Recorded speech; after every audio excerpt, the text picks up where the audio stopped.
not just a case. You're not just a client. You're a person, and you deserve support. You deserve simplicity. You deserve communication. When you hire an attorney, you deserve clear, risk-free advice that guides you to the best possible outcome in your injury case. And that's exactly what the advocates have been providing for over 30 years. After your accident, you deserve closure. You deserve compassion. You deserve peace of mind. You deserve an advocate. This is The Monty Show, the truth in sports talk streaming. When you want unbiased opinions about your favorite team without the spin, all you have to do is find The Monty Show, streaming live and available 24 hours a day, 7 days a week on YouTube. And now, here's Monty. Hey, The Monty Show live on Monday, January 26th, 2026. And I just want you guys to know I just spilled my drink everywhere because I didn't tighten the lid. So we're off to a great start on what feels like next Monday already. The weekend's over. As always, we're presented by the Advocates at theadvocates.com. The interesting thing every Monday on this show, I always tell you, hey, I get a bunch of DMs, and I actually got a very nice thank you from somebody who talked to the Advocates. And what did the Advocates tell him? Yeah, you don't have a case. And I love that because I think people believe that lawyers are just out there chasing. Trust me when I tell you, the Advocates don't give you anything but clear, risk-free advice. If you're in this case, if your neighbor transgressed into your life in such a manner that is not damaging, the Advocates are going to tell you that. And we need to at some point do a non-sports topic about the things that neighbors do to each other that are amazing to me. I have heard so many stories about crappy neighbors. It's remarkable. I'm not even sure how you explain some of the things we do to our neighbors, but hey, be kind to your neighbors, will you? And if there is a problem and they're unkind to you, call the Advocates. You can chat with an injury attorney live online 24/7, 365 at theadvocates.com. Clear, risk-free advice. That's what you get. Happy Monday. Kind of a crazy weekend. It is very early to hit the sauce. I don't know what to tell you. Literally, I do the same. This thing is leaking everywhere, bro. Like, I don't know why this is. Okay. That's like a really nice cup too. You have really nice cups. Woo-saw, dude. I don't know if it's cracked or what is the story, but I literally have a desk full of bucked up essential amino acids. All over the desk. The desk is getting yoked. The desk is getting yoked. Hey, look, it's the Men in Black. Oh, look, it's Jesuit James. Good morning to you, Matt Ritson. Seaman Demon Rectory Buzzer. Hit the like button as you file in. BYU is the champions of the state of Utah right now. Well, we do. We probably should ask Morgan Scalley's jawline first before we pronounce these things. That jawline is rough. Mike Smith, hello. Good to see you, sir. Welcome to the nightmare. Hello. Huge game tonight in the Big 12. Massive basketball game. Arizona, BYU, and BYU's a home dog. And there's a lot of conversations about how good is BYU? Like, how I think this is a fascinating conversation because AJ Dybantsa certainly is. I think the Texas Tech game puts a real question mark around AJ Dybantsa. I think that AJ is a hell of a player. And the biggest issue for BYU is if we go back and we look at BYU's schedule, what is the thing that stands out? Well, the thing that stands out is that BYU has lost to the two best teams they faced. Does that sound familiar? No, I mean BYU basketball. What? This continues to be an ongoing thing with BYU right now. In football and basketball, they lost to UConn, you'll remember, early in the season in what was one of the best games of the year so far still. and now you get really, really handled by Texas Tech, 84-71, and Dybantsa was a 0 in that game. Okay, clearly, and I know that after the Utah game, everybody is riding high and BYU's the best team in the country, and I understand that. The problem is you can spin AJ Dybantsa versus Texas Tech any way you want, but in my opinion, it's not a great look. Impressive, while he was doing it, in my mind, I was like, man, this is a special player. I've said it a lot.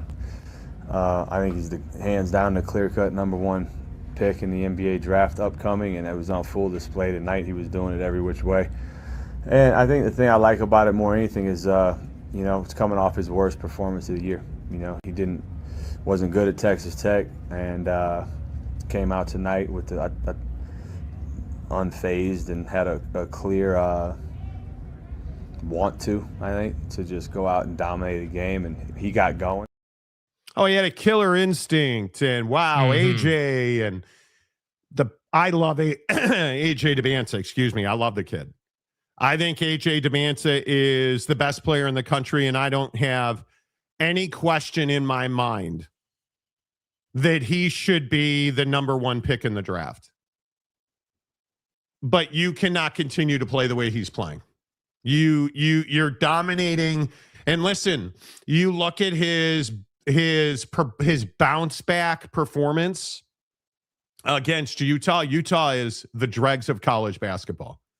Utah is 9-11. They're 1-6 in conference. AJ Dybantsa putting up 871 points and 5,618 rebounds against Utah. Man, that's really impressive. Only it's not.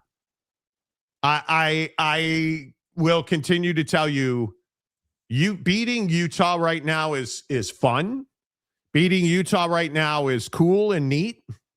And it is, you can put that on a whiteboard, and it's been this many days since we beat a meaningless team at Utah basketball, because they quite literally are irrelevant. They're invisible at Utah basketball right now.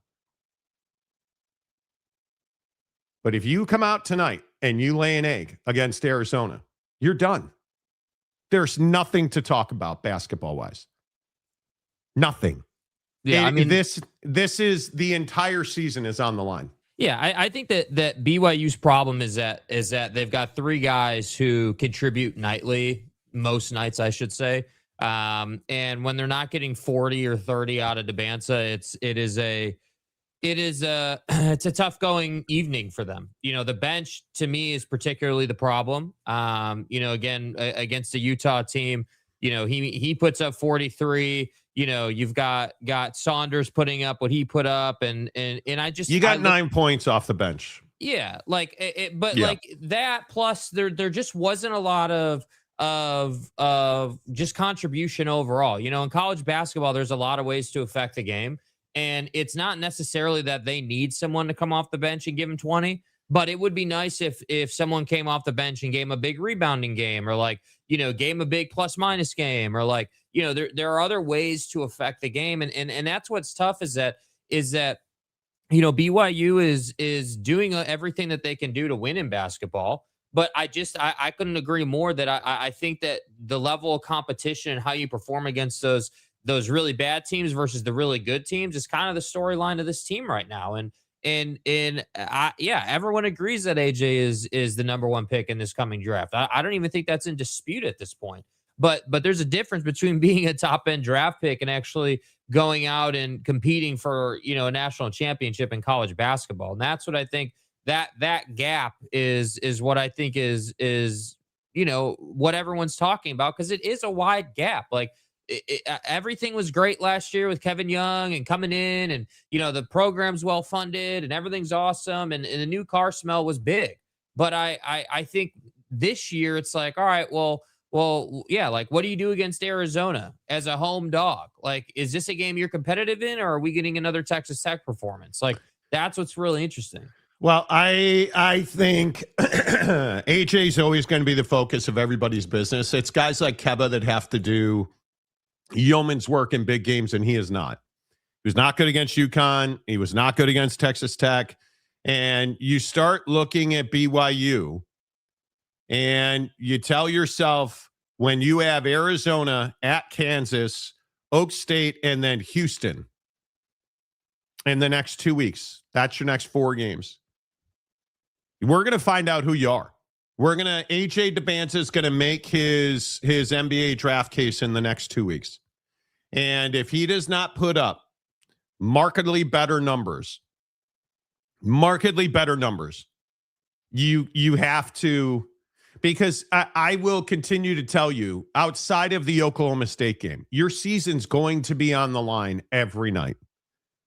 Every night. We're talking about seeding in the Big 12 tournament, seeding in the NCAA tournament, and people will tell you, oh, you're being hyperbolic. I guarantee you, go look at the comment section tonight. After this video has been up for 2-3 hours, go look at the comment section. Oh, you're over-exaggerating.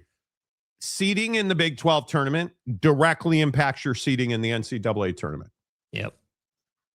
And your seeding in the NCAA tournament directly impacts your ability to the Sweet 16, which is the minimum bar for a program like BYU. Going to the NCAA tournament, what does it even mean? That's a shoo-in. It should be a shoo-in every year. It shouldn't even be really a conversation. It doesn't mean anything. And I continue to tell people, you can say I'm being hyperbolic. I said this about BYU during the football season. I'm going to say it about BYU during the basketball season. You don't get second chances at BYU. You have to do it bigger and better than everybody else. And we can sit here and we can believe that we'll look at the Ken Palms and it's BYU. They always have to be better than everybody else to get what they deserve. That's just the reality of being BYU.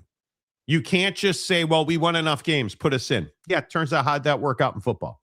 Facts, 100%. And I think that, this Arizona game, there are levels to different games on your schedules. You've got the biggest games of the year type games. You've got the mid-tier game that would be nice to have, and then you've got the low-end game that you should have every single time, without a doubt. And this to me is a tier 1 game. You have to have, you got to have this type of win to be able to justify your stature in the path you're talking about. And I think that, Kevin Young is a really good head coach. There's no question about it. But I every coach is only as good as the players outside of his best player, and he's got to figure out how to get a more well-rounded performance, because the truth is that even as bad as he was against Texas Tech, or even as good as he was against Utah, he is going to be the focal point every single night. And you have to figure out how to get higher percentage looks closer to the basket with your role players. I mean, that has to happen. And I feel like too often,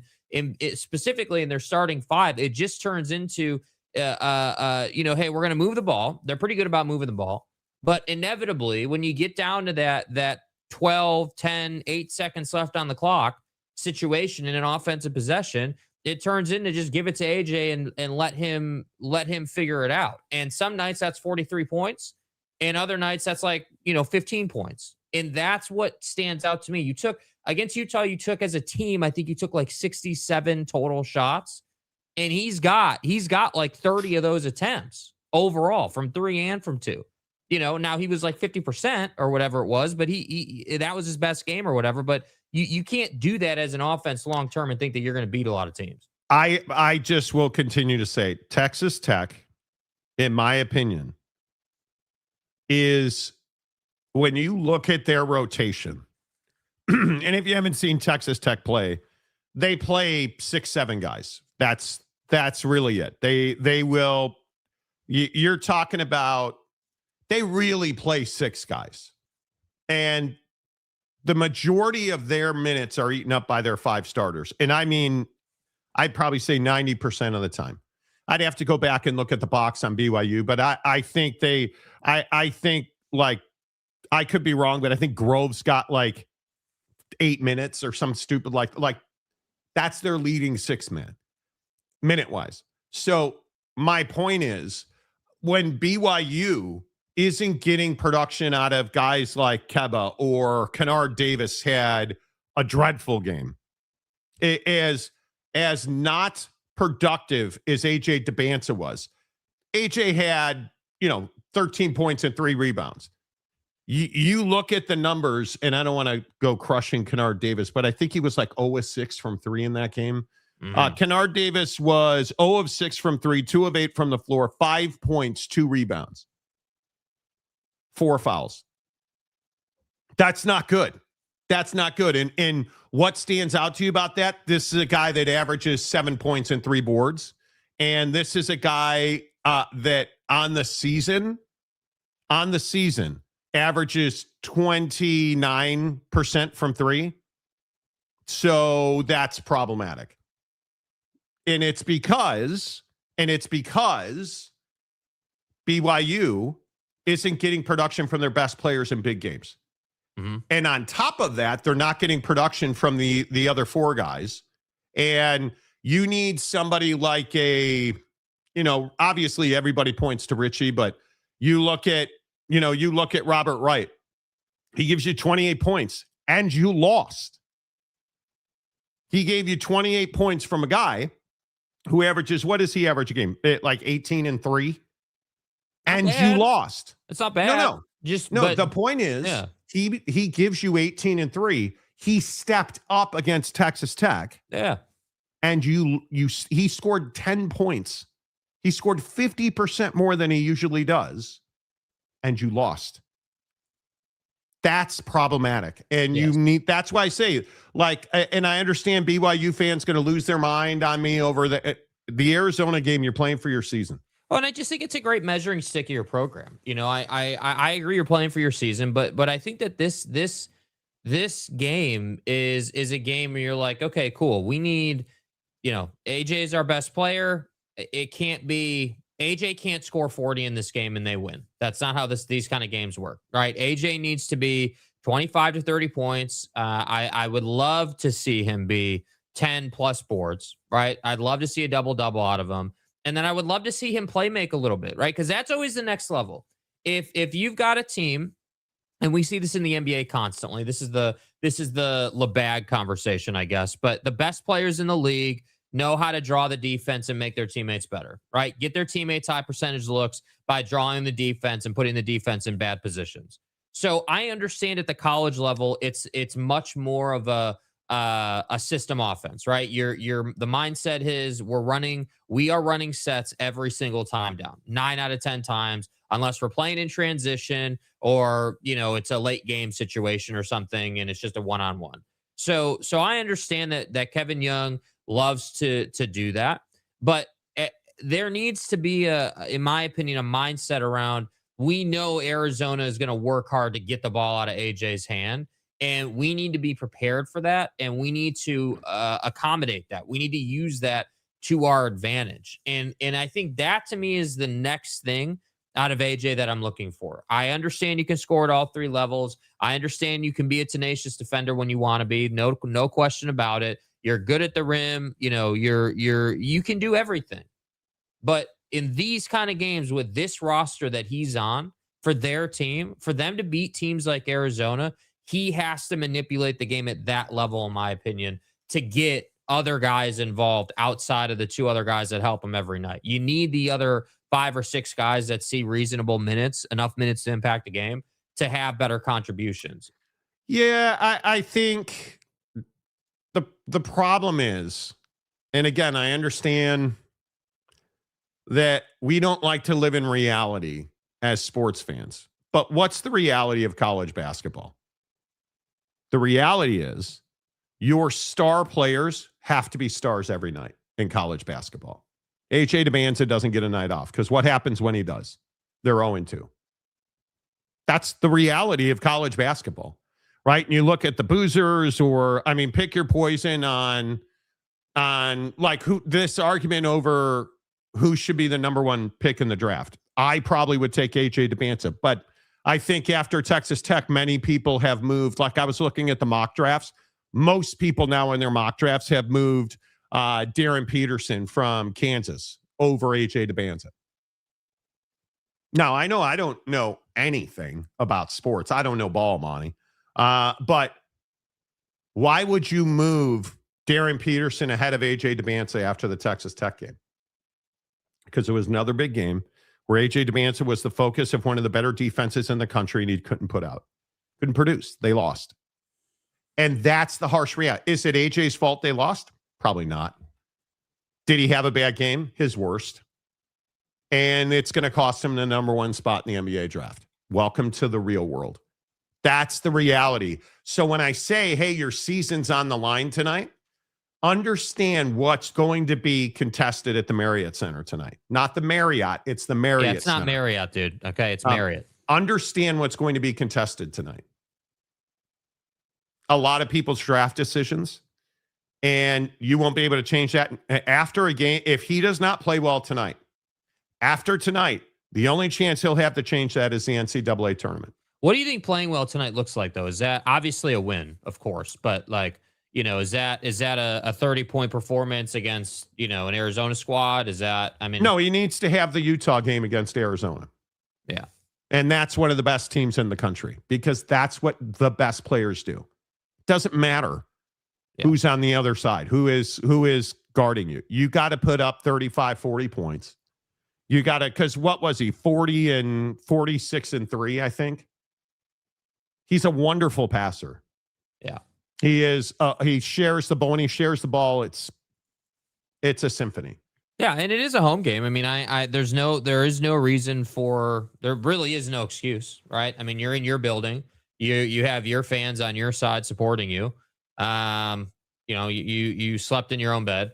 Like, you should be, you know, you should be totally fine in this game. So, you know, I like how his game translates to the NBA level. But the reality is that what you're talking about is optics, how people view you, how, you know, what your reputation is. Are you viewed as a killer, or are you viewed as a 3-level scorer that could be a great number 2? Because that's essentially, to me, what you / you know, the NBA community is talking about. Is this a guy that in the NBA is that dominant number 2? Are we talking about a taller Austin Reeves, or are we talking about a number 1 franchise, face of the franchise kind of guy? That's what I feel like Arizona style games for AJ are about. And listen, I'll be watching. I really hope that this is a game where they look good. He looks good. He looks decisive. He looks like he's imposing his will. And I think that I also want to give him credit, because I know it's not lost on him that obviously this is a big game, that obviously this is an opportunity. However, I do think that he is a pretty, just in the media clips that I've seen, listening to him talk, you know, just, you know, you can kind of get a feel for who a guy is. He definitely is a more chill guy. There's no doubt. I mean, he's one of those guys where he's like, yeah, man, like, I know I'm good, but I also know that we need to win more games. And, you know, against Utah, like, yeah, I'm going to dominate them, you know, not a big deal. But I want to see that same attitude against Arizona. I'm completely with you on it. Yeah, we'll see. Here's AJ Dybantsa after the Utah game. I ain't know too much about the rivalry. Like, I'm from Boston, but people were just dragging it the whole time, talking about Utah this, Utah that. So I was like, I guess I'll go off for y'all. I hate that answer. I do. I hate it. And I understand that, hey, Utah loves AJ Dybantsa. Generational talent, and he showed what he's capable of tonight, and and there's no telling how good he could get. Credit to them. They did a good job using their height and size advantage against us. But yeah, no, great player, and it'll be, and he can do a lot of things. Sky's the limit. Sky's the limit. Agreed. We'll find out tonight, because I think there's a lot of questions to be asked and answered about AJ Dybantsa, because this run he's been on since, I guess, just before Christmas, where he really is taken off here in early December. Really, it's all well and good but if you lose tonight, I just feel like if you lose tonight and AJ was not good, I think you're in a really bad spot, because you're going to have a tough time with seeding in the NCAA tournament. Yeah, you're going to have a very tough time, and I think again, I think Utah basketball is an embarrassment to this conference. Like it is, they're not better. They haven't improved. Firing Bro the day after you knew you weren't going to the tournament hasn't exactly panned yet. They're still working on it. Like it is, it's rough to me that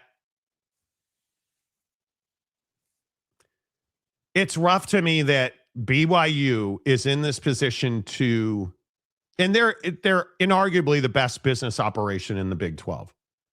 And they might be top 5 business operations in the entire country as far as athletics go. I mean, they are absolutely running. They're not running circles around Utah.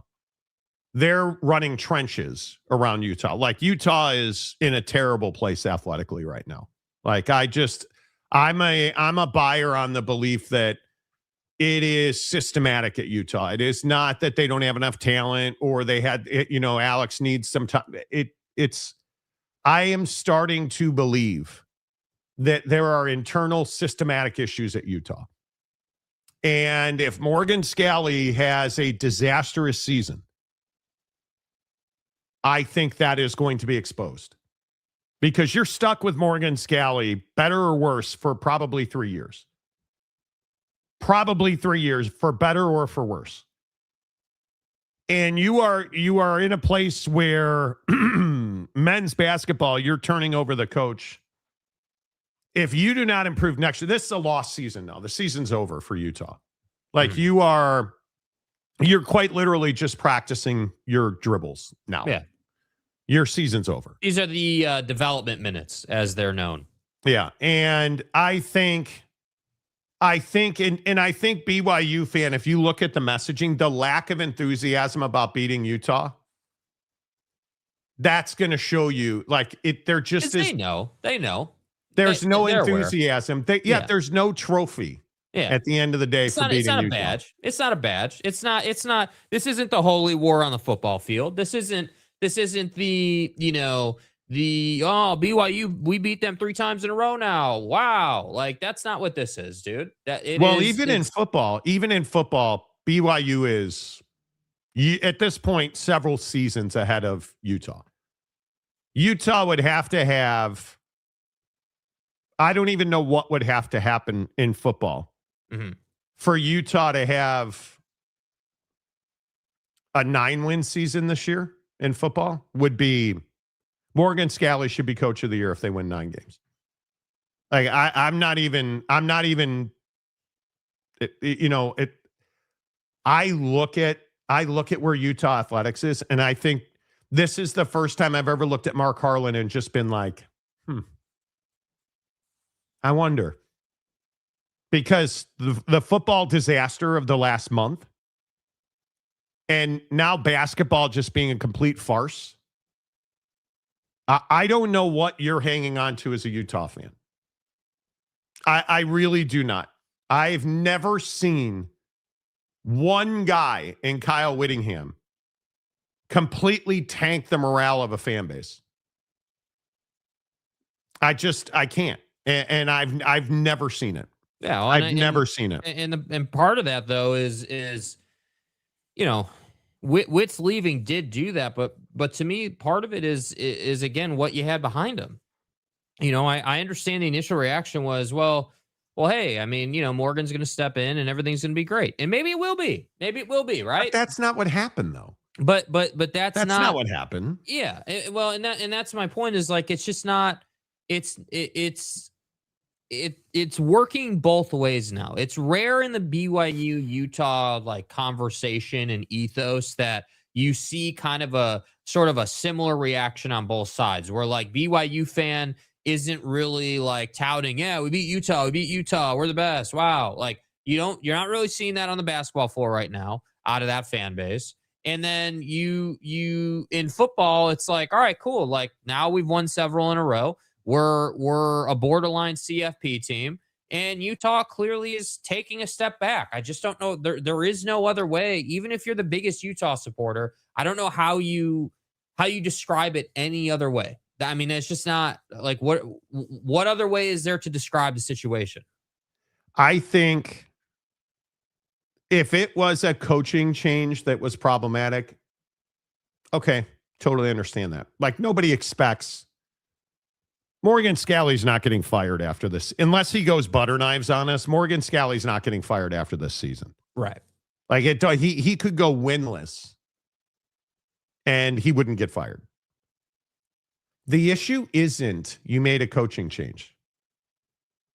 The issue is your dysfunction behind the scenes is problematic. Your lack of communication and clear messaging is problematic at Utah. Your inability to control the narrative of Kyle Whittingham being run out of Salt Lake City by the University of Utah is problematic. Your fan base vilifying Kyle Whittingham because you refuse to message it is problematic. And what else is problematic is Kyle Whittingham's going to the college football playoff this year, and you're not. That's problematic. What's problematic is Kyle Whittingham's going to leave Utah and he's going to compete for a national championship. Will he win one? I think that's very difficult to do. But if Kyle Whittingham goes to the college football playoff, that's problematic for you. And if you have a terrible season and Kyle Whittingham goes to the college football playoff, that's problematic for you. Agreed. And it's problematic because there's massive dysfunction behind the scenes in the football department with this sponsorship stuff. You know, the funny thing is I was talking to a TV guy last week who brought up the Holly Rowe interview, does not watch the show, brought up the Holly Rowe interview and asked, what was that? What were you trying to accomplish? Because you don't sit down with Holly Rowe because you want to do an interview. You sit down with Holly Rowe because you need to get your message out. And she will not ask a single difficult question. So you sit down with Holly Rowe. She is going to throat slam you for a while, and you're going to have gotten your message out. That did not happen. That did not happen. Well, what do you think did happen? Morgan Scalley did not say what he needed to say, and Holly Rowe did not ask what needed to be asked. Yeah. And nobody got answers. And now you're in a position where it feels like Rick Majerus isn't coming through that door anytime soon. Those are long gone. Right. Like I think most of us would be like, yeah, why don't we bring back Larry Kraskowiak? Where's Jim Boylan these days? Yeah. Right? Yeah. I mean, I don't know how you don't. I don't know how, if you're, look, I just think it's really difficult because if you're a Utah fan, I think that there was always sort of this kind of, it's always been lingering around the program for a while. And Witt always made it feel better because he was always a Pac-12 championship contender. He was pushing for a Big 12 championship, pushing for a CFP bid. Like you had the system over here, but then you always had Witt that was like front and center, winning and repping the U and like doing all these great things and riding it on his Harley and on, during game day. And like, so Witt was always sort of the poster child for Utah and like how great things were. And because of that, basketball not being good didn't matter as much. It was always a talking point, always like, hey, yeah, we're working on it. But it wasn't like it didn't feel like a big deal. It didn't feel like a code red type situation where you're like, God, we got to get this fixed. It just felt like, yeah, we'll get it fixed at some point. And now it's like, oh man, like this sort of surprising situation took place with Witt leaving.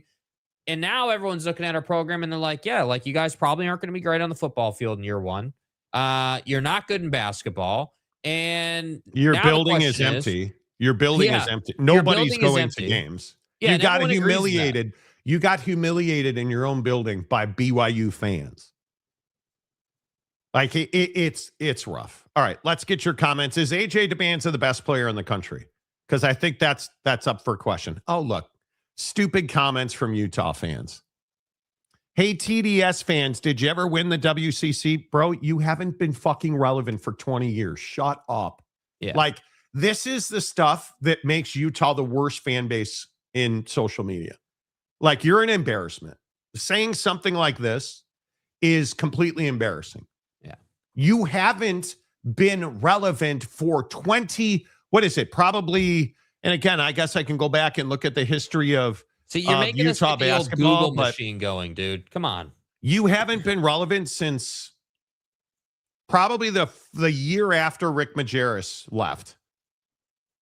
When, like, what was that? 06, 07? No, it was earlier than that. Like 03, 04, 04, 05. That 1 year after he left, when you went to what did they go to? The Sweet 16, I think. And you're trying to run smack about TD. You're just, go away. Go away. Take Arizona -2.5. I don't know how you don't. As a BYU fan, I never thought I would miss Dawson Baker this much. Yeah, with didn't he tear his ACL like right after Thanksgiving? Rough. It's brutal. Ooh. Boyd Lake, hello. Utah was a premier basketball program for years. It was shocking to see their arena half empty. It is, and that's my point when I say, like, it's really tough at Utah because you don't have anything that you're building on in basketball. Like, if your football program's down, Arizona is a great juxtaposition of Utah. Mm-hmm. Arizona football has been invisible for a long time. Not anymore. You're winning games. You feel good about what you're doing in football. You're always a basketball powerhouse. Well, if you flip that script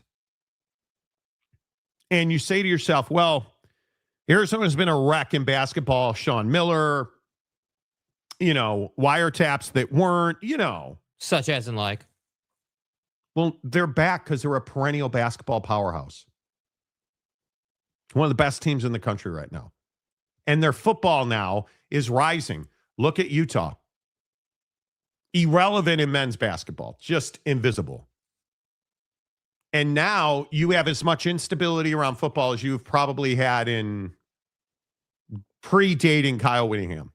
You've never had this kind of instability in football. Not that I can ever remember. Mm-hmm. I don't think Scally will be blamed if Utah struggles this year. Witt taking staff and players will have impact, and he will be, well, I think no matter what, as I said, I don't think there's anything that Morgan Scally can do this year outside of axing somebody in the middle of the street, Donnie style. Right. That would get him fired at Utah. I don't even, you could go winless and they'll blame it on Kyle Whittingham. Mm-hmm. The stadium could fall down. It's Kyle Whittingham's fault. Right? Chaplain James White. So we're really doing this.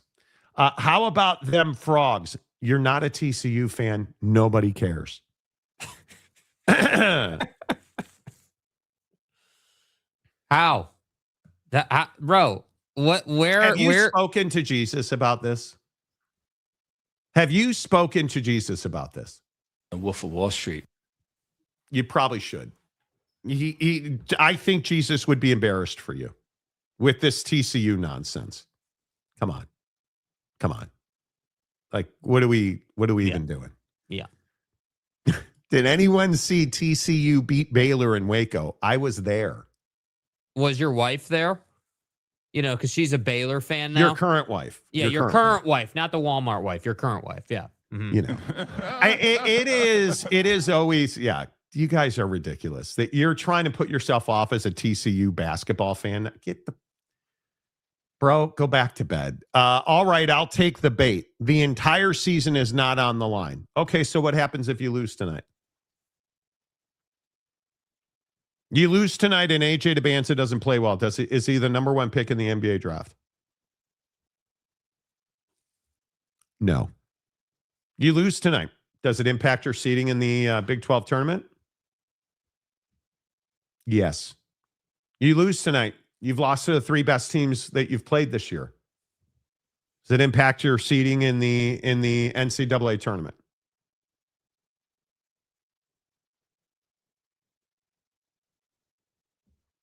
Go ahead. You can say it. That's a yes. Yes. If you don't understand why your season's on the line tonight, Yeah. Good luck. Rick Majerus, yes. And another frantic and emotional response by Monty. No, you're a fraud, guy. You are the most angry, uneducated, one of the most angry, uneducated fans we have in the chat. And usually I either give you a free pass or I just don't read your nonsense. But when you start talking about did BYU win a WCC championship, that's what you're reduced to. Because you're non-competitive in just about, I think you've won one game in the Big 12 this year. You've won one game in the Big 12 this year. And you want to talk about BYU basketball. You're quite literally the worst team in the Big 12. Again, you're sub 500 at 9-11. And let me break it to you. Who's the only team that's sub 500 in the Big 12? You know the answer. Who are you talking about? Like, it's hysterical to me that the noisy, obscene, disgusting Utah vocal minority just doesn't know when to take the loss. Take the loss. Because I have bad news for you. As the days move forward, what do you think? Do you think it's going to get better? Because what comes after another disaster of a basketball season? If you guys didn't play another game at Utah basketball the entire season, nobody would notice. So once that debacle's over, what's going to happen next? Oh, that's right, spring ball. What happens in spring ball? We figure out what you don't have. Program. We figure out what you don't have. And what's the flip side of that? The perennial conference championship contender, TDS, that you're obsessing over. I got bad news for you. They're significantly now. The talent gap that this is Pac-12 country. Remember all that bullshit where you guys put up billboards along the freeway? Did you win a Rose Bowl? Because that's akin to, did you win the WCC? Did you win a Rose Bowl? No. No, you didn't. No, you didn't. You have won quite literally nothing. Nothing. You have not been relevant in 20 years, and you want to roll up and ask BYU if they've won a WCC championship. It's wild to me that Utah fan just cannot stay out of their own way. You just can't do it. You have gone out of your way to humiliate your university with your Kyle Whittingham bullshit. And now you want to know if BYU won a WCC championship. Do you understand, just what a jackwagon you are when that's where you go? You're not going to in all likelihood, you're not going to be even a talking point in Big 12 basketball for the next several seasons. You're not likely, unless heaven and earth are moved, you're not likely to be relevant in college football this year. Because you're just not talented. You don't have depth. You don't have stars. And we're supposed to believe that BYU's success or failure in the WCC is the talking point now. You just got your ass handed to you again. I'll never understand it. I will never understand it. It is Like, do you understand that BYU and Kalani Sitake quite literally inhaled a Pop-Tart? And that got them more press than you've gotten in the last at least calendar year. Let that sink in. They went to the Pop-Tarts Bowl. Kalani Sitake deep-throating a Pop-Tart got BYU more press in that singular moment than any men's sport in Utah in the last year. And you want to know if BYU won a WCC championship.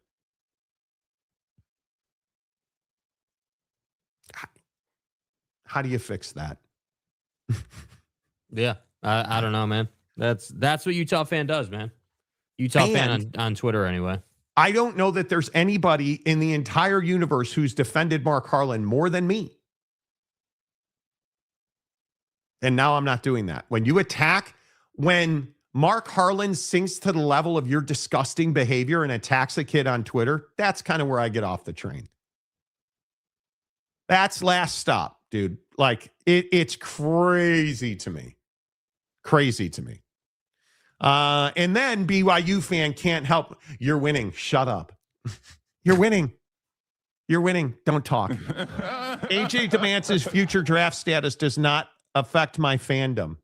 No, nobody said it affects your fandom. What I said was AJ Dybantsa, the number one player in the NBA draft.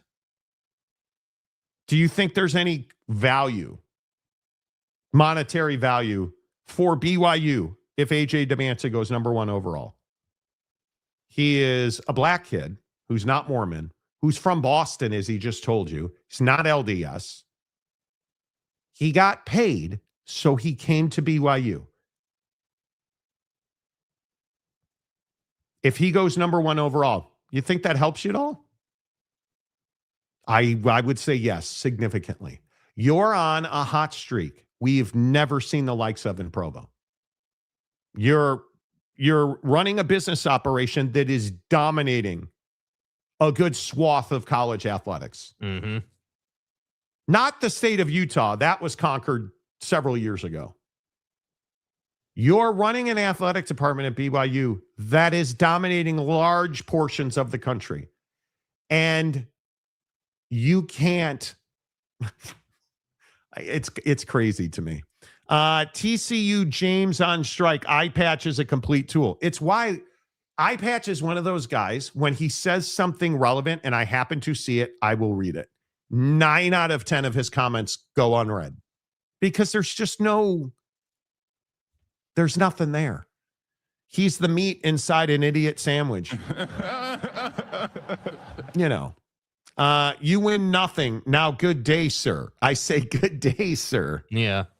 I miss Gene Wilder. The reason the Utes are in terrible position that Monty is talking about is because of AD Mark Harlan. And I'm starting to come to that conclusion. Because it would have been fine if the men's basketball program was just non-existent. Cool. That's just how some universities are. But then you somehow found a way to string Kyle Whittingham up by a yard arm at the 50-yard line, and you attack his legacy, and you say that he is this and he is that and he is Judas and he is the devil, and then you attack kids on Twitter. I'm just going to tell you, you're now Mike Gundy. You're going the wrong way, dude. I'll never understand it. Coming in here, trashing a solid program from top to bottom when your team is below 500 and not relevant is laughable. Yes, it is. Yes, it is. Yes, yeah. And BYU basketball in particular, they've got arguably the best player in college basketball in AJ Dybantsa. Bought and paid for. You're doing it right.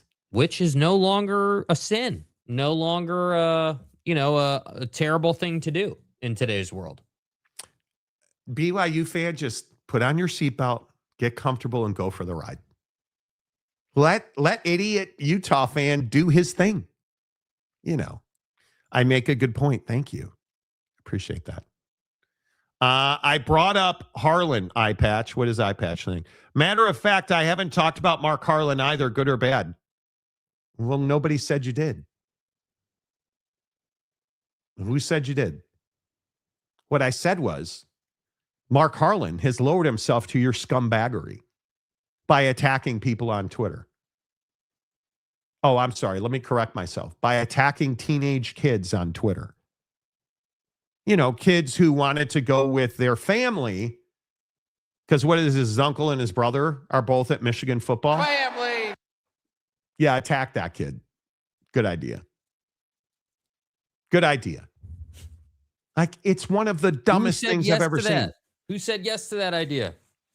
It's one of the dumbest things I've ever seen. I remember Mark Harlan's inner demon said yes to that because nobody checks Mark before he tweets. Yeah, and as usual, Boyd Lake, who's one of the more educated, better spoken SEO kings of America and a BYU fan.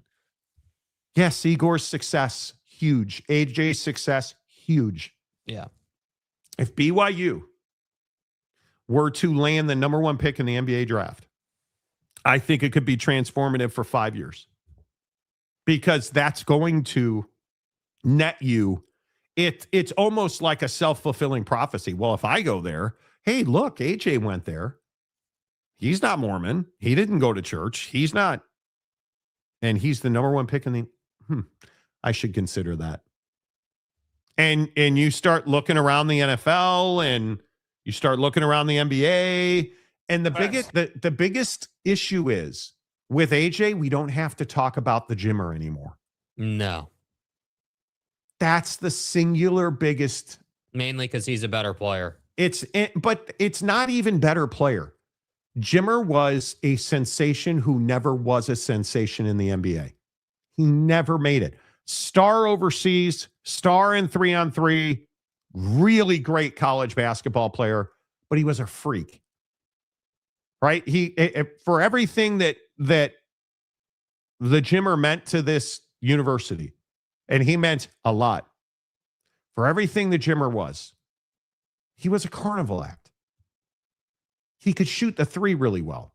Really, really well. Didn't translate in the NBA. And I will again say, what's the biggest difference between AJ Dybantsa and Jimmer Fredette? AJ is young, he is black, and he is not Mormon. In college basketball, that's huge for BYU.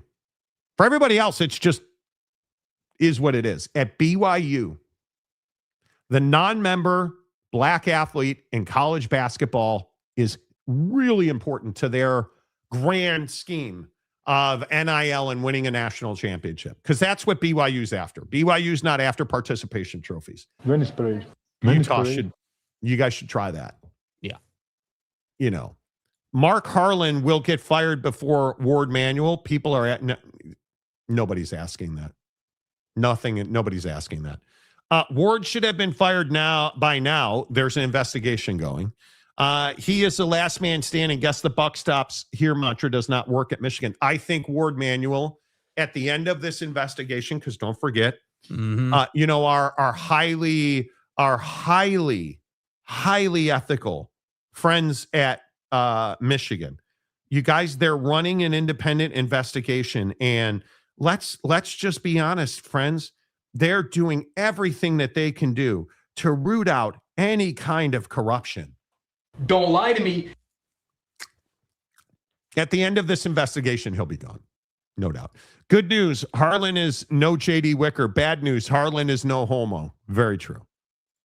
Idiot Utah fan is acting like idiot BYU fan when Utah was treating independent BYU like it was a little brother. Karma's a bitch, isn't it? Tables will turn. It's very secular. BYU now as they're at the top of the circle now. Can they find a way to win a championship? Because that's ultimately what neither Utah nor BYU has done. Yeah. Gotta get to because, the top. and dare I say, the disaster that was the Pac-12 conference diminished Utah's success.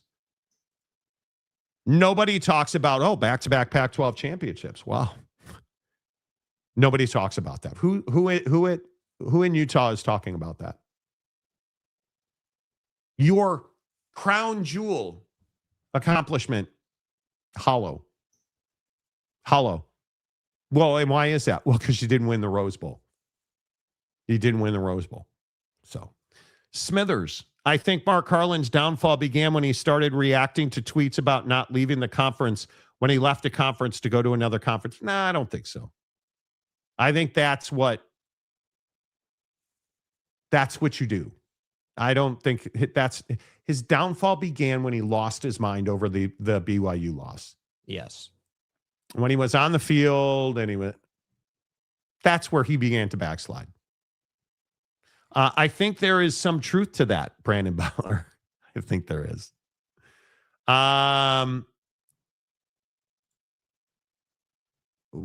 Nobody cares. Why are you a TCU fan? See, you're in this weird place, James, where as a Jesuit, I would expect you to be an Oklahoma State fan.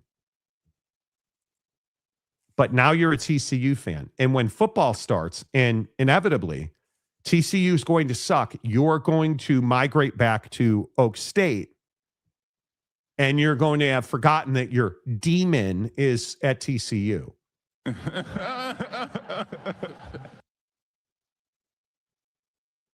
Nobody knows who Xavier Edmonds is, and nobody cares.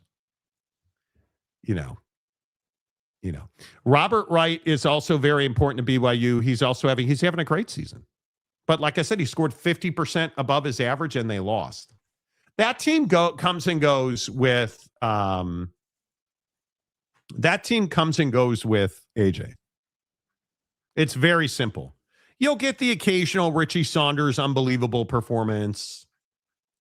You'll get him popping off, and what is if AJ's at 24 points a night, 23.6, my guess is, it is, to me, it doesn't almost even matter. It doesn't almost even matter. And we're only having this conversation. And again, I think this is important. We're only having this conversation because BYU basketball is incredibly relevant. It is unbelievable to me that BYU basketball has risen to this level. It's unbelievable to me that you have this quality of player, that you have this depth of quality of player, and that you're spending this much money in NIL. It's incredible to me. And where I will leave this is, you're going to have to find a way now, if you're BYU, to beat Texas Tech. Because I think losing to Texas Tech on a regular basis, and when we look at like this game tonight, you got to beat Arizona. It's at home. You're a home dog on a huge Monday night game, right? You got to do that. But you are from a business perspective dominating the Big 12. Cody Campbell, again, maybe he's the Jimmer of Texas Tech. The guy's at Carnival. He's got a bunch of money. They haven't won yet at Texas Tech. The door is open because Texas Tech is no more successful than BYU is. BYU absolutely got hosed and should have been in the college football playoff. And I might be able to make the argument 2 years in a row, but for certain this past year. But Texas Tech not being able to win that game, that hurts. And in my opinion, Texas Tech is probably the better basketball team. We'll find out. But you certainly are not doing the kind of business, and you don't have the round business operation that BYU's got. And when we look at BYU, and you're going to say I'm pandering, whatever. BYU's business operation is significantly better than pretty much anybody else in the country. They have it. And that's why this question, would you rather be BYU or would you rather be Texas Tech? I don't know. I think that's a really interesting question because I think athletically, they're very close. They're very close. On the field, head-to-head, not close. Texas Tech is dominated, especially in football. BYU has significantly more, diversity in their profile. They have significantly more diversity in their money. They're not reliant on Cody Campbell. They're not reliant on one donor. Like, significantly more diversity, significantly more stability. Now that's got to translate to winning games on the field because if BYU doesn't beat Texas Tech head-to-head, it just doesn't matter. It just does not matter. So, no, Guy, nobody cares. Please trust me. I was there Saturday in Waco. We heard you the 9th time you said you were in Waco. Edmonds was triple teamed, got the rebound, put it back. Okay, let me ask you something. Why does it matter? Why does it matter? You are talking about a team. You make this so easy. TCU is 3-4 in conference. They're not good. You want to talk about a team that's struggling or an athletic department that's struggling. You've lost to New Orleans, Michigan, Notre Dame. You lost to Notre Dame. How? Oh, and did I mention that I think they lost 5 of 6.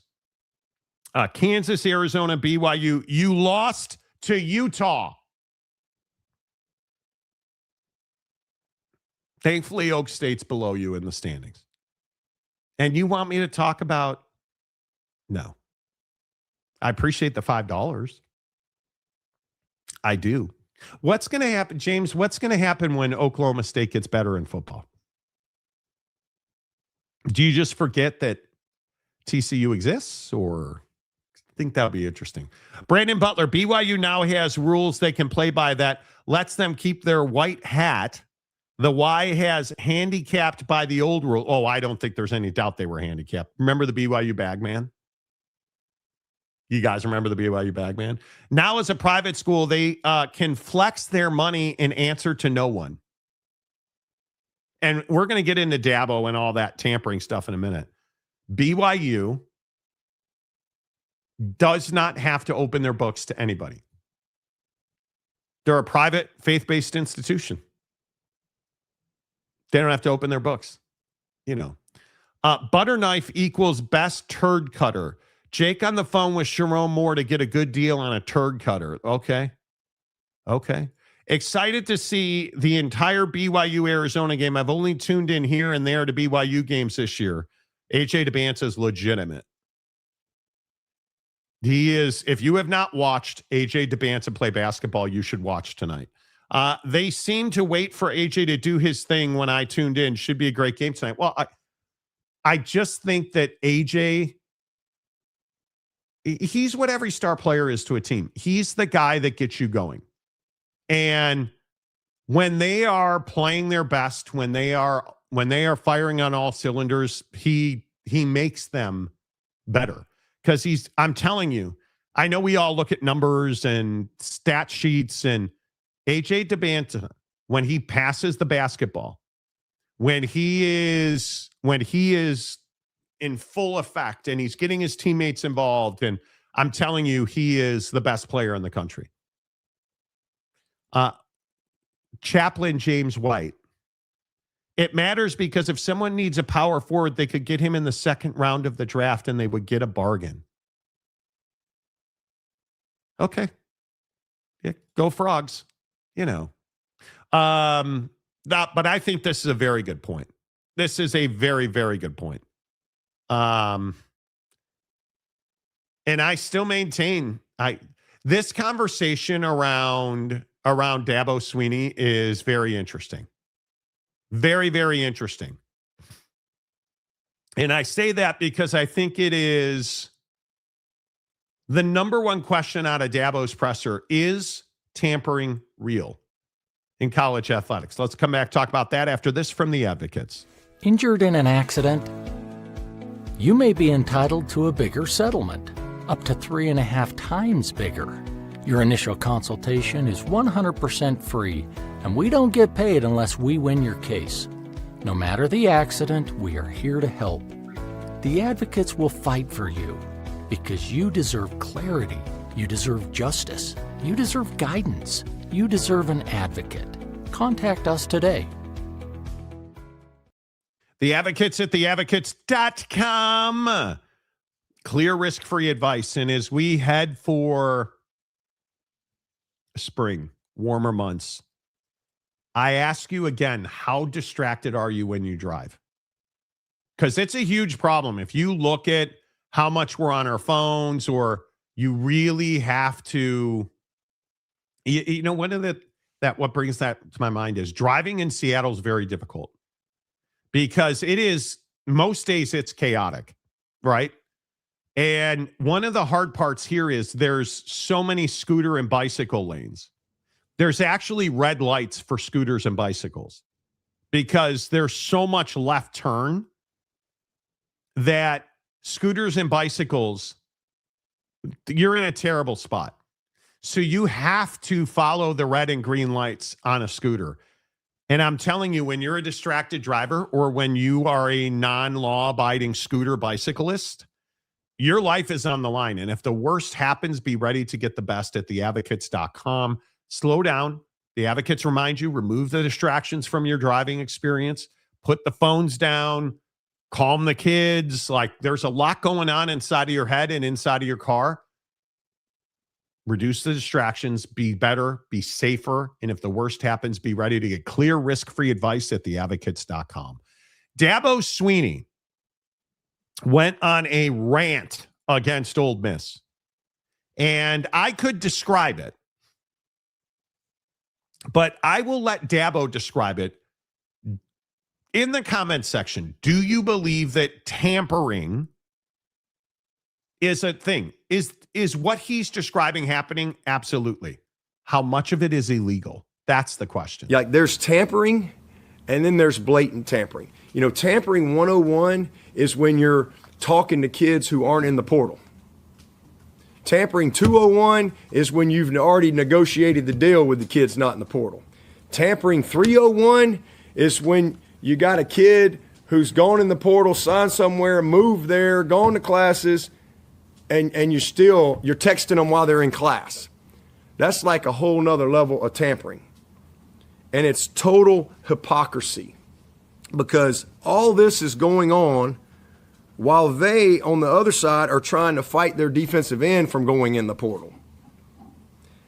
They have accused publicly others of tampering with their roster and their players while they are over here tampering.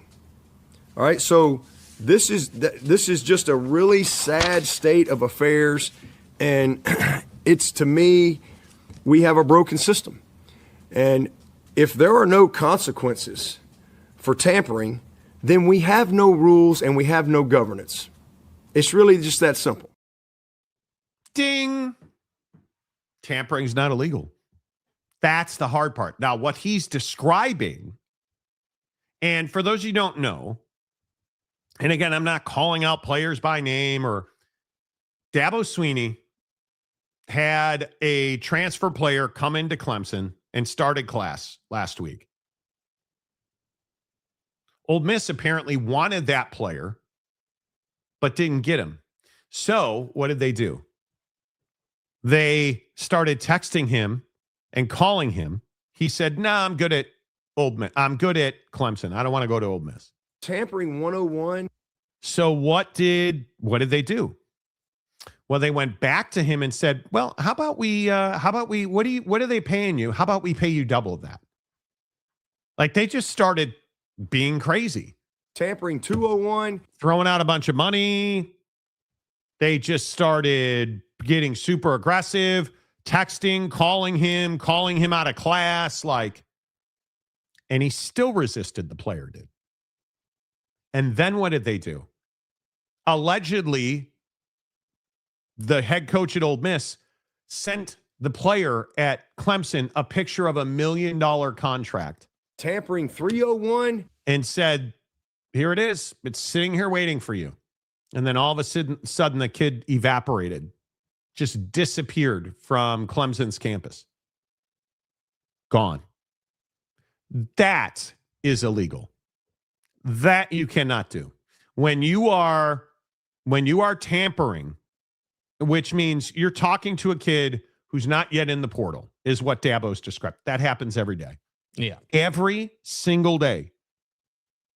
And usually the way that happens is a kid on another team, a staffer on another team, not general manager, not head coach, a staffer on another team will reach out to a kid who's already enrolled on the roster being like, hey, man, like you watch these kids talk on the field before and after games. It happens all the time. It's not illegal. It's not tampering. I think it becomes problematic in a matter of legality when you are talking to somebody who just transferred, just enrolled in a university, and you're essentially sending them money so that they will withdraw from that university and put their name in the portal. Because that's what this kid did. He allegedly got up and left class, went down to the office, the administrator, the enrollment office, and said, I want to be put into the transfer portal. After he was sent a picture of $1 million contract from allegedly Ole Miss, if you believe Dabo Swinney. And I think the hardest part of this is when you listen to Dabo talk about the contract, how is a young 20-something going to say no to that? Jordan reiterated our stance one more time. The GM assured Jordan that he had communicated to the agent that he wanted no part of this and that his relationship with Jordan was more important to him than Luke Ferrelli. But that Pete Golding just does what he does, quote, unquote. Jordan asked to have Luke to give us the text messages that he had received from Coach Golding, but the agent was hesitant to do that because he didn't want to burn any bridges with Ole Miss, as you never know what will happen down the road. However, the agent communicated that if we were to add a second year at $1 million to the already agreed upon deal with Luke, then they would gladly give us whatever we need in order to turn Ole Miss in. Which Jordan appropriately said, no, we're not doing that. No, we're not doing that. I mean, it is remarkable. And then maybe the most passionate part of this is, should there be consequences for tampering? Again, I'm not trying to get anybody fired. I just want accountability, and there should be consequences for a total disregard for the rules. And this is such a terrible example. It's a terrible example for young coaches in this profession. And to be honest with you, this is crazy. To me, this situation is like having an affair on your honeymoon. That's basically what we're dealing with.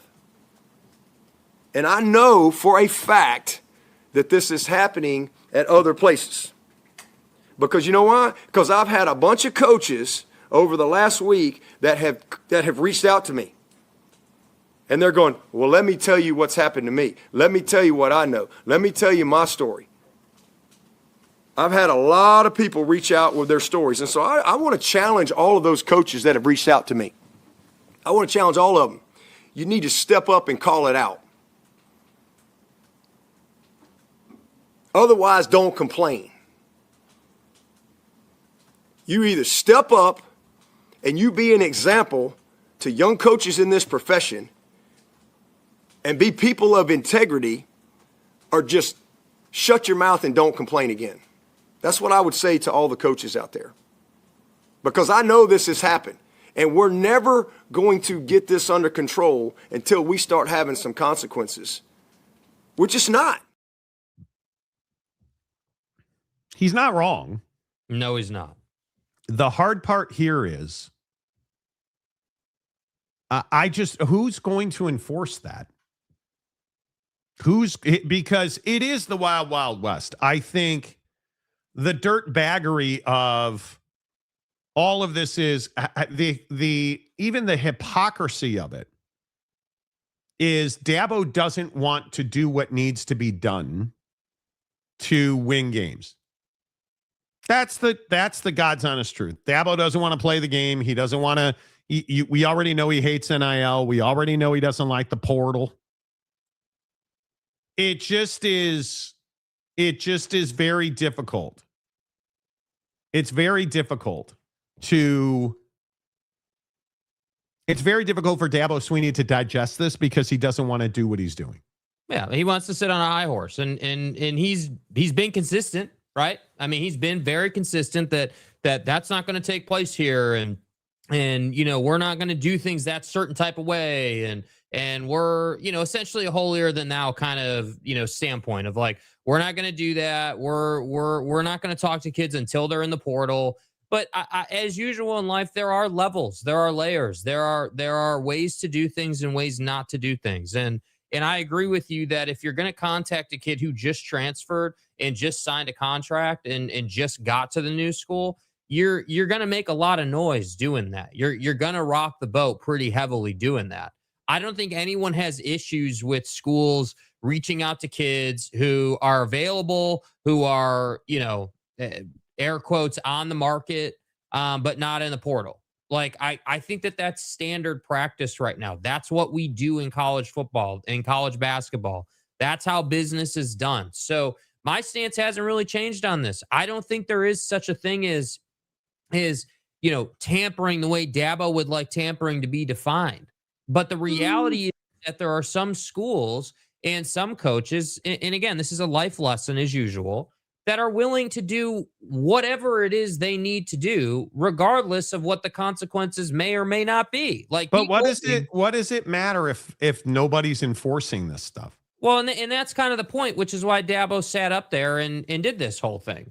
And I it also makes me wonder, like, Clemson's administration obviously is on board with this type of behavior, right? I mean, we haven't really seen anybody go to the extent that Dabo just went to. I mean, this guy just went scorched earth on the whole thing. The whole system, Ole Miss, called Pete Golding out by name, referenced the agent. Like, I mean, you're talking about airing dirty laundry because you are so passionate about the wrongdoings of others. I just really hope, honestly, I hope that it doesn't come out that he's partaken in any way, shape, or form in what he likes to call tampering. Because if that were to ever happen, this is going to be one of the most remembered press conferences that we've ever seen in college football. If it ever comes out that you've contacted a kid who's not in the portal, like, I just hope that doesn't happen, Dabo. He better not. He better not have. Dabo is an annoying, but he makes a good point. Dabo and Harlan should team up. Tampering 101. Oh, look. Jesuit James says, nice job, Jake, with the sound bites. Thanks, man. That's, really, that's, thank you. That means a lot to me. I appreciate it. How does that even crawl into your mind? I'm going to comment about Jake. Is it never mind. It's not about making rules. It's about enforcing rules, Jimmy. That's very true. I'd bet money Dabo has tampered. How could you think he hasn't? Yeah. Tampering. It is cold when Jake has the long sleeves on with the puffy vest. No question about it, dude. No question about it. It's not warm out. How come I'm not? How come you guys don't worry about me being cold? I mean, I'm okay. This is just a really sad state of affairs. Tampering 101 happens daily with every team. Yes, it does. Yes, it does. No question about it. I have a ton of respect for Dabo Swinney P.S. That purple shirt looks awesome. Dude, how are you throat slamming Dabo now, bro? Bro, look at this. Your one account is on the screen. You have just admitted you have multiple accounts now. One account is commenting on the screen, and just down here, the other account has commented. Bro, how many accounts do you have, dude? How many? Well, he's got the Dana account. He's got the Jesuit James account. And, you know. Tampering are you doing on YouTube, dude? Come on. Rock and Rant. You guys still don't have a quarterback, by the way. This is a really good. Miami wants Darian Mensah to be their quarterback. Darian Mensah has a contract with Duke. Darian Mensah left Duke. Duke has not left Darian Mensah. Tampering 301. So what that is? The kid's under contract at Duke. This is who we've become. Because this is what everybody wanted. And this is what y'all wanted. And now you got it. The whole thing is a mess, but colleges brought this on themselves by imposing a settlement for the past on current players that were not party to it because they don't want to CBA. Well, and the settlement hasn't been instituted. And I would also remind you that, like, you look at this Deion Sanders situation. Did you guys hear about this Deion Sanders situation? Deion Sanders is going to fine his players. Monetarily fine them. Being late, wearing other teams' gear in his facility, he's big on the wrong colored socks. Yeah. And he does not want people walking around his facility in bare feet. And he's got a long list of things where he will fine you if this happens. And it's not a little bit of money. It's thousands of dollars in some cases. And I think it opens up Colorado and college athletics in general to the employee, not employee argument. Mm-hmm. Well, how can you find them if they're not employees? What do you mean you're going to find them? Yeah, I mean, it's difficult because I think that while you're not an employee, legally speaking, from a paperwork standpoint, you know, you are essentially working for Deion Sanders in that sense, right? Like, or whatever head coach we're looking at. You know, you're following the rules of the program. You're doing a job that was assigned to you, essentially. You know, hey, today your job is to lift weights. Today your job is to work on this concept or that concept. Well, I mean, whatever it might be, right? There's you know, college football players basically just show up and do what they're told to do. And the ones that do it at a higher level than the others see the playing time. I mean, that's literally what we're talking about. So I just think that it's difficult when again, you have the amount of people involved that are involved in college athletics. That's why the employment thing doesn't work. And I think the employment argument is just really difficult because there is no happy ending here with employment versus not employment, student athlete, professional. I just don't think that that's ever going to happen. Okay. So,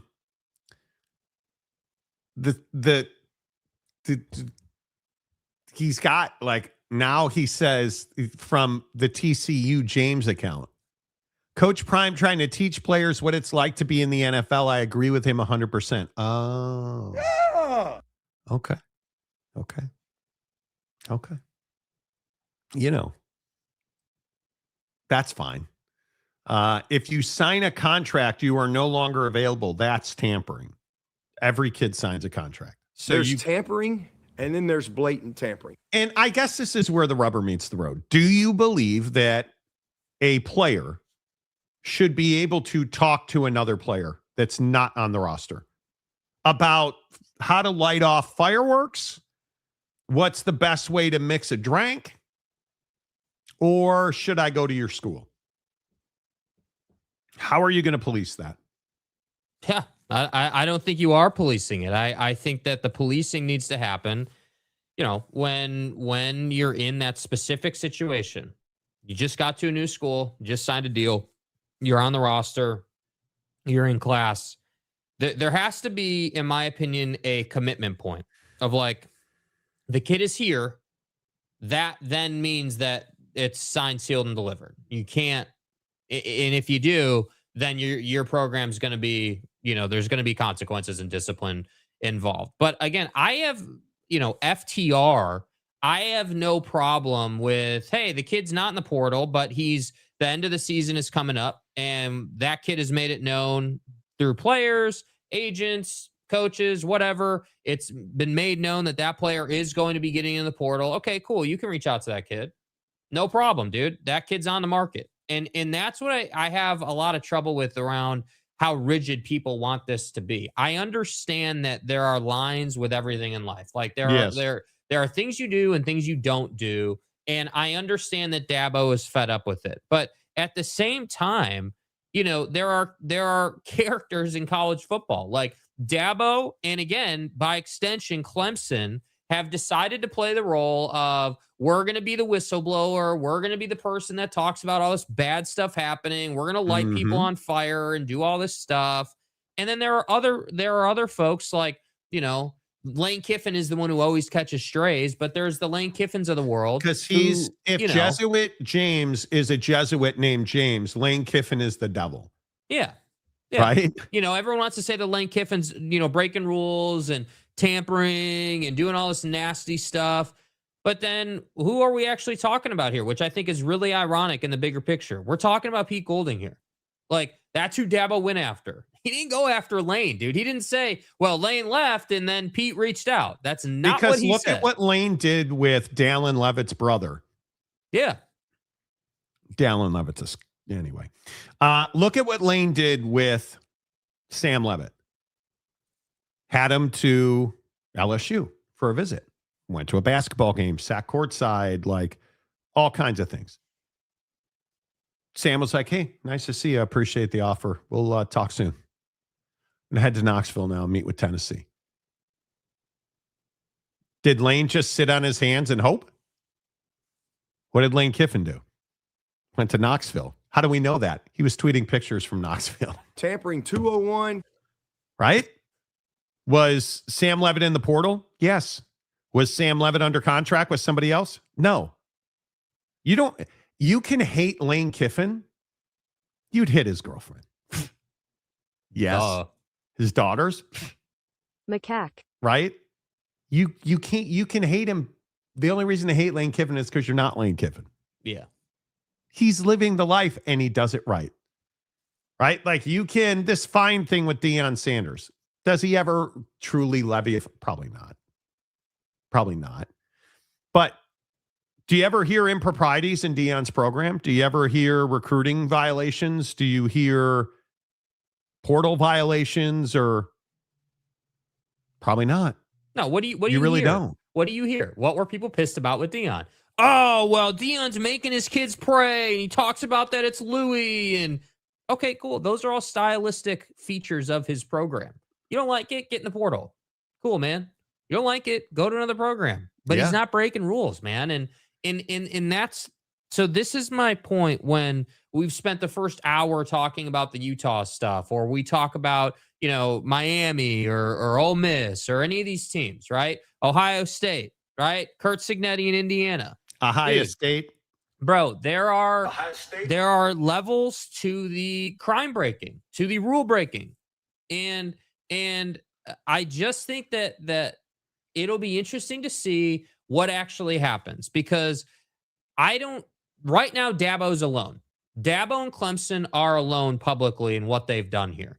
Do we see others take the same approach? Do we see others go full gaslighting mode? Because I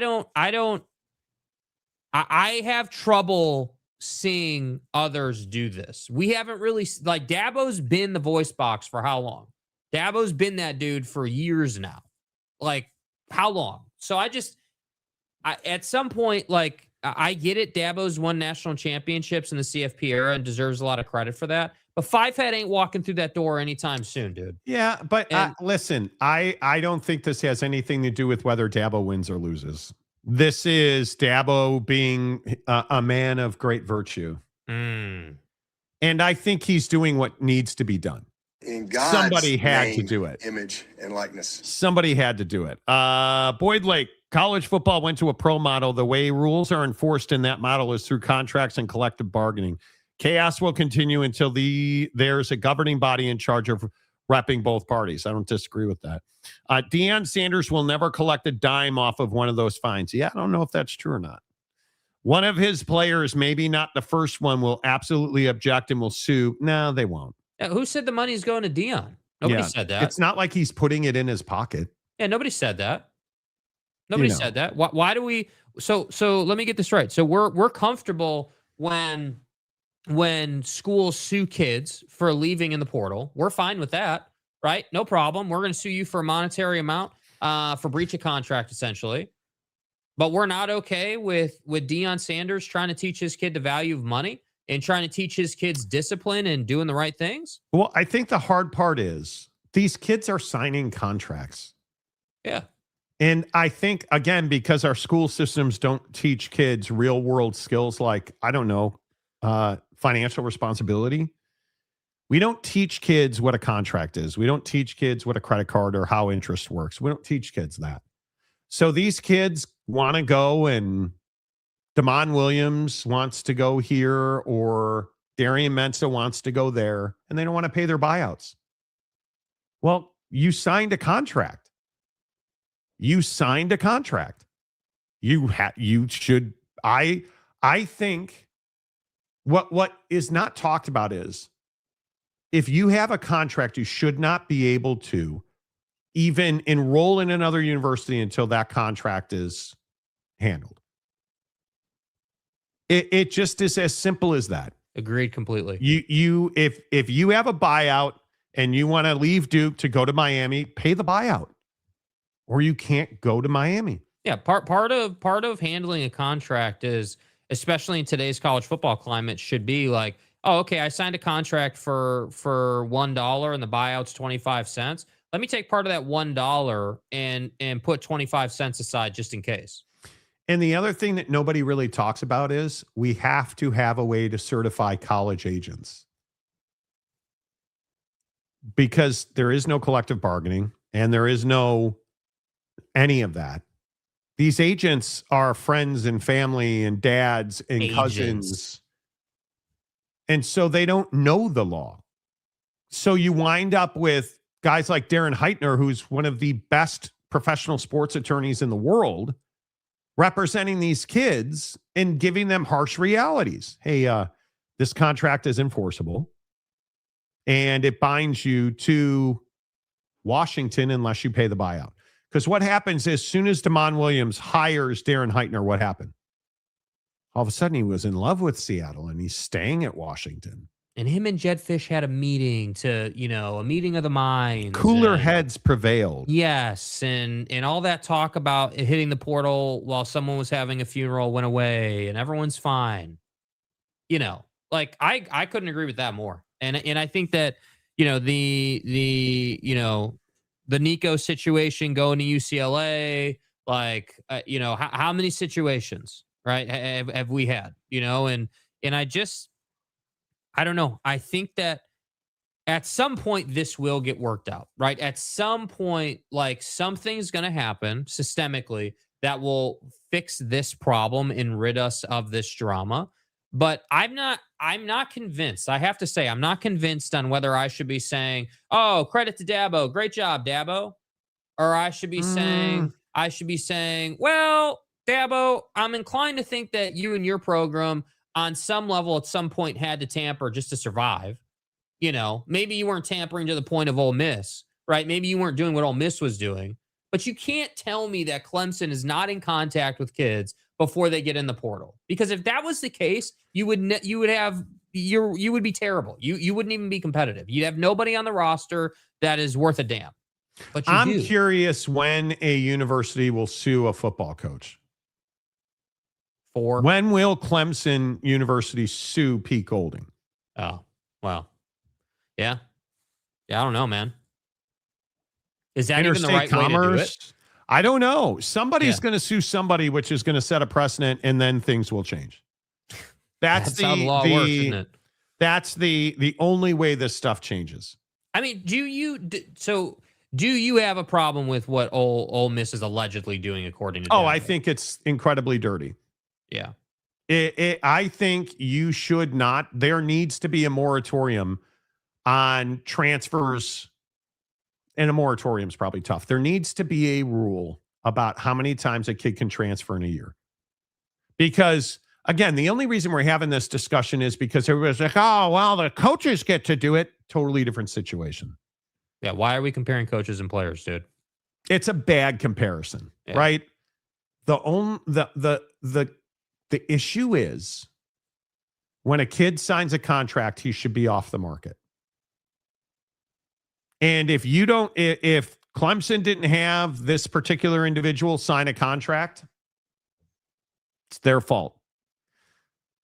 But there's no cooling off period in these contracts, right? Like if you transfer to Clemson, you should not be able to be like, yeah, it's, today's the 29th day and I'm having buyer's remorse. I'm going to Ole Miss. It doesn't work like that. You signed a contract, there's a buyout. But I don't know where this ends, but you cannot have head football coaches texting kids who have been on campus 2 weeks. This is the situation with Celesi at Utah and Michigan. Mm-hmm. Right? If you're going to get in the portal and you're going to transfer, I think you should be able to transfer one time a year. Do you think that, because it does make me feel like the Mark Harlans of the world or any AD or coach that gets on Twitter and, has a bad moment, it feels like that's born out of the bitterness of the kid leaving. Like, hey, I'm pissed off that this is even possible. And that on top of all the other stuff that's happened before that, leads me to probably tweeting stuff I shouldn't tweet. Like, I feel like now more than ever, the emotions around the wins and losses in the offseason, or off the field, if you will, are dominating programs. Like this will be talked about for how long? This Dabo press conference and all the things he said, and like what at some point Ole Miss is going to say something, right? I mean, at some point there has to be some type of denial or something, I would imagine. Yeah, I don't know. We'll see. I think Pete Golding should face a significant sanction over this. It is in my mind wild that Pete Golding's able to send a kid a picture of $1 million contract, and that's okay. Like, to me, I think you have to find a way. What's the right way to say it? You have to find a way to sanction a coach for doing what Pete Golding did. Maybe it's as simple as that. Yeah. That is the extreme level of douchebaggery. And it's happening all over the place. That's why you got to put an end to it. You cannot constantly be destroying other programs for your benefit. Because the kid at Clemson's a really good football player. He's a really good football player. But at some point, you have to put an end to coaches. Like, I mean, this is you constantly being worried about, how at some point you have to be able to take your soldiers off the wall. Yeah. Right? I mean, at some point you have to, and that just doesn't happen. And I'm curious what schools are doing in defense of this that we don't even know about yet. I mean, you can't tell me that top end school isn't adamantly defending their talent. Like, if you're Texas or Ohio State or Indiana, right? Like, you cannot tell me that you are not adamantly saying to these kids, like, you're essentially, I would guess, giving them ultimatums. Like, hey, like, if you're gonna get in the portal, like, you're not going to hear from us again. That's it. You're not coming back. You're not, because I saw this conversation too over the weekend about well, what happens to all the kids that are in the portal when the portal closes? Are they just on this island of like in this gray area? Are they just stuck? Well, no, they're not stuck. There is no rule that says once the portal closes, you can't join a school if you're in the portal already. It just says that you can't get in the portal after a certain date. I don't understand. I don't understand. And this is just my opinion. I don't understand why we don't have consequences for our actions. You transferred. You made a decision. Unless you can show me that there was significant duress involved in that. Like, I don't understand. Like, this is basic contract law. And I feel like in sports, we talk about this all the time. It's the Pac-12 Mountain West thing. Mm-hmm. You wrote a contract, played a hand in writing that contract, and then you don't want to follow it because it's being applied to you. Like, it just is, it's just ridiculous to me that we have no way to, this will get worked out eventually. Guys like Pete Golding are what's wrong with college football. But it's what you said, right? I mean, so many people are benefiting from this system right now, through their ability to get talent because of the loose, structure, if you will, that I'm not sure that the majority of people actually want to fix it. I think that the majority of people are saying, yeah, like, this is our system. This is what we deal with. And sure, would we like one transfer portal a year? Would we like to maybe alter the structure of the schedule to kind of put some control around players moving around? Sure. But we don't want to have, all this restriction and consequences for tampering and all of that, or getting in contact when it technically says we shouldn't. Like they have to do that. That's my biggest problem here is that yeah, does the rule say, hey, the kid's got to be in the portal before you can contact? Sure. But in the everyday, on the streets, if you will, like the everyday operations of a football program, dude, you got to be in contact with those kids before they hit the portal to have any chance of them joining your team. Let alone, we haven't even talked about if they'll even consider playing for you, if it's even worth your time to reach out. That's the issue. It's a supply and demand problem mixing with contract law. That puts dudes like Pete Golding, who are absolute amateurs and rookies in this game, in a bad place. He chose to do that. He knew there was risk, and here we are. So yeah, I don't know. We'll see. The whole thing just doesn't. Yeah, I'm tired of talking about transfer portals and NIL money, and at this point, I think it's undeniable it's bad for college football. It's undeniable that this whole, I'm going to pay your player who's already under contract more than you can. Like, you now have schools offering to pay buyouts. Like, you can't do that. There's just a line. But, I think that the thing that we have to understand is, you lose perspective on the fact that even when you're buried, you're a seed and you can grow. Better is the key, man. That needs to be our word in here, better. We're not worried about just being the best. We got to get better every day. All right? So a better you makes a better CU. All right? A better you makes a better CU. And don't forget about this every day you work out. They thought they buried us, but they didn't know we were seeds. You got me? So remember that every day. Stay hard. Dude, I'm about that energy, bro. Josh Niblett, who's the tight end coach at Colorado. First of all, the delivering an outfit all-timer. Is incredible. No, it's not. The hat, the whole. I love the departure, dude. I love the departure from hoodie jumpsuit look into actual, like, I got dressed for work today look. Who cares? Like, well, why? You don't You're care, such but a I care. Weirdo. It you matters. Such a weirdo. How you present yourself matters. Absolutely, it matters. Okay, Brokeback. Better is the key, man. That needs to be our word in here, better. We're not worried about just being the best. We got to get better every day. All right? So a better you makes a better CU. All right? A better you makes a better CU. And don't forget about this every day you work out. They thought they buried us, but they didn't know we were seeds. You got me? So remember that every day. Where I'm going to walk off and then I'm going to go get on the steer. Yeah. Who cares? Oh, man, did you see, buddy? Buddy, did you see the feather on his hat? Oh, my God. Oh, no. You know, when I look at a man in a cowboy hat, boy, and he had that shirt unbuttoned just to the right level. And the feather in the hat. Let me ask you something there, Jake. Does he keep the hat on when you know you're... Oh, man, dude. You know, oh, yeah. Oh, go deep with that feather in your hat. His cock. 2 yard, Jake. Whatever, bro. I'm just giving dude his credit. And look, Jesuit James loves the outfit. Here I am. You and James again. Listen, you and dude, James and no Diddy here, right? Yeah, but no you Diddy. and James. No Diddy.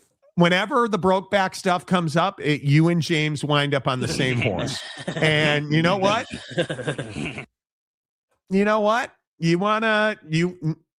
It's weird. It's weird to me.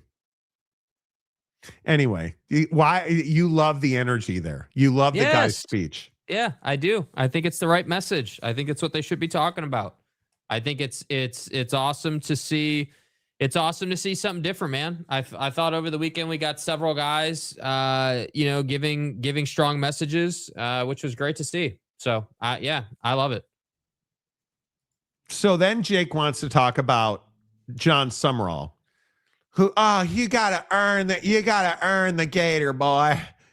This is one of the stupidest things I have ever heard. You gotta earn it. You gotta earn the logo, man. Like, we ain't earned it yet. We ain't earned a damn thing. Like, all we've got's our name. We're gonna put our freaking name on every day. All right. And so to wear the Florida Gator logo, to wear the Gators across your helmet and script, or to wear the Gator head, man, you gotta earn that. Love it. Love it. Absolutely. Love it. Oh, you got to earn it. Oh, I just got here from Tulane and I've already earned it. You see it on my chest. And he's even rocking. Look at, and if you look at my haircut, oh man, has there ever been a drill sergeant, the head coach at Florida? You got to earn it. You got to earn the logo, man. Shut up. No, I don't. You know what? I earned the logo when I signed my contract that I'm not going to abide by. No. I earned the logo when I got accepted to Florida. Tampering 301. Buddy. Gator chop, boy. Oh, man. No, you haven't earned it because your hands aren't. You can't turn them sideways. That's not earning the flip. Shut up. John. You just... You know what's surprising? You were big on the Summerall hire, and I was not. I was not a big John Summerall guy. Now I am. Big fan of the messaging. Dude, do it. Love it. Florida needs that energy, bro. That program's been ass for how many years? No, they don't. That program has been garbage for how long? And he hasn't won anything. They haven't proven anything. Agreed. But I think, you got to set a culture, and I think that's how you earn what he's doing. You know how you earn it? Mm-hmm. You win games. Yeah, well, how do you win games? You beat the Packers. That's how you earn it. That's called earning it, right? Mm-hmm. That's the business we're in. Mm-hmm. John Summerall you got to earn the Gator. What do you want him to say? Let me ask you this: if you go to Penn State, how do you earn it? Do you volunteer at the boys' club? I don't know. What does it mean to earn it? What does it mean to earn it? Macaque. When you go to Penn State, you got to get on Epstein Island first. Okay, here's how you earn the lion on your hat or whatever. They don't even have a hat. Anyway, the point is, you want to earn it at Pedo State, you got to swim across over there. You see, there's Jeffy's Island. Swim across. Hey, so you see across the locker room over there? Yeah, that's Micah Parsons, and he's got a little knife, and you need to roll around on the floor. That's how you earn the lion head. You see that carpet stain right there? That's where Micah Parsons did his thing here at Penn State. But no diddy. You got to earn. Shut up. You got to earn it. James probably loves the Summerall comment too. I'm going to guess he does. I mean, are we seriously hating on what John's doing here? Are you guys seriously disagreeing with this? Everybody who's earned it over here, okay? All you losers who haven't lined up on the... Everybody who's earned it, come on over. Guys, we're here. Shut up. Like, what do you mean? You got to, like... well, you know what? You didn't run a 4.2, 4.96. Can't put a Gator hat on. Can't wear the Gator logo. What does that even mean? You got to earn it. Yeah, you got to show up every day. You got to, prove it to your teammates. You got to be a good human. You got to be committed. Like I think it's the exact right message, dude. I don't think it's corny. I think it's what you should be doing. I need to tell you guys all the way in the back. Here's how you earn it here at Penn State. Okay, what you do.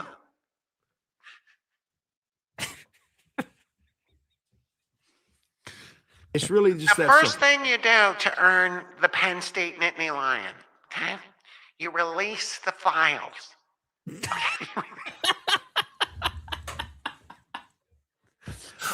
okay, if you guys want to be a Nittany Lion, you gotta call Pam Bondi, okay?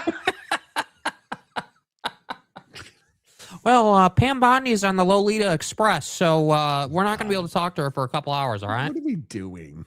Florida got the right guy for the job. That's passion. James, dude. Do we have a Gundy bite? We don't have any more Gundy video, do we? No. We don't. I mean, listen, I think I just, you want passion?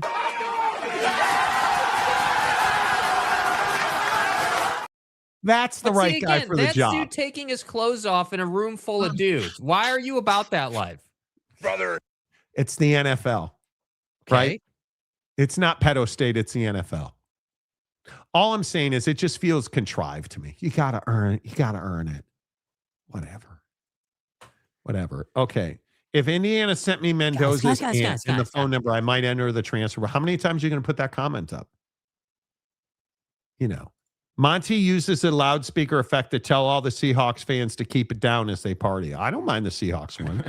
This town was on fire. Big blue horses. It's a refreshing change at Florida. Napier was so laid back he had to check his pulse to see if he was alive. The new strength and conditioning coach is Spec Ops Tough. Gators going in the right direction. Spec Ops Tough. Hey, I agree. Florida's been terrible for a long time, right? I agree they're going in the right direction. But, can't give the kid the Jordan logo without him going. What is it? Victory has already been won. I want to understand. Does it mean you got to get a certain GPA and then you can earn a bachelor's degree? Like, okay, how do you hating on John? Let me ask you this: John, what do I have to do to wear a sleeveless hoodie at Florida? Do I have to? You got to go on the single greatest 10-game run that we've ever seen. Now we're going to bring up Notre Dame. Okay, wait. We all know all you got to do. All you got to do at Notre Dame is get right with Jesus by taking communion, the body and the blood of Christ. Then you get your golden dome. Right? I'm just curious. Is it a number of speed ladders on the floor that I have to do, and then I get it's how many stairs you have to run at Oak State. Or listen, if I just, how about this? If I just keep my locker clean, do I get a T-shirt at least? Are socks or a jock strap? Is that? Well, now it's compression with a cup sleeve in it, right? A banana hammock. So do I get to protect my balls if I get a 3.6? Or it is what it is. Like, what's the bar? Do I even get a locker before I've earned it? Or am I on the floor? Oh, but I can't be on the floor because it's the Gator. You see where I'm like, what's the bar? You're missing the point, bro. You're missing the point. Usual, they buried us. They buried us. They didn't know we were seeds here in Florida. It's about a mentality. It's about earning it every day. Please go win a football game. Go win a football game. James, as a chaplain, shouldn't you know about the adultery is a sin thing? Yes, you did. Yes, you did. Yeah, you talking about pounding, Mendoza's aunt? It's kind of disappointing. Yeah, I thought you only had eyes for your wife, dude. The current wife. Yeah. Mm-hmm. You have to get enough gold stars before you earn the gate. Yeah. Is it just about putting like gators on the back of the helmet, or what if I just learn the gator fight song? Rise up and make me some boots. Like what do we? That was an alligator. Quite frankly, fuck you. Yeah, that was a gator boot. Alligator boots. Anyway, the point is, it just feels contrived, right? Like Brokeback in his cowboy hat with a feather. It feels contrived to me, right? I mean, if we are over here talking about like genuine want to and respect, the energy that I need is this energy. I personally believe that U.S. Americans are unable to do so. That's the energy that I need. She earned the respect for dumbest take about maps in our country. Iraq. But doesn't she get like you can't tell me she doesn't get like a racerback sports bra for that U.S. Americans take with the Gator logo on it. Yeah, Monty might have a good idea. The player of the game gets a new pair of gator skin boots. Dude, why are we talking about gator skin, dude? Let me get this right. You play for the Florida Gators, and you think the proper reward should be murdering Florida Gators so you can wear boots. I'm going to say if Miami goes up to the Swamp, they should all show up in gator skin boots. That would be you wouldn't wear gator skin boots at Florida. That would be like, never mind. I'm not doing it. All I'm saying is these things are weird with you, Jake. Delaric says that mindset of earning the logo or the name is a good one if you're a player before the NIL change. Yeah, I earned it when I signed the contract I'm not going to live up to. Yeah, seriously. Bronco would make players earn stuff too. I like the helmet sticker method, but there should be a merit reward system. It works. I'm not even saying, look. You're saying it's corny. That's what you're saying.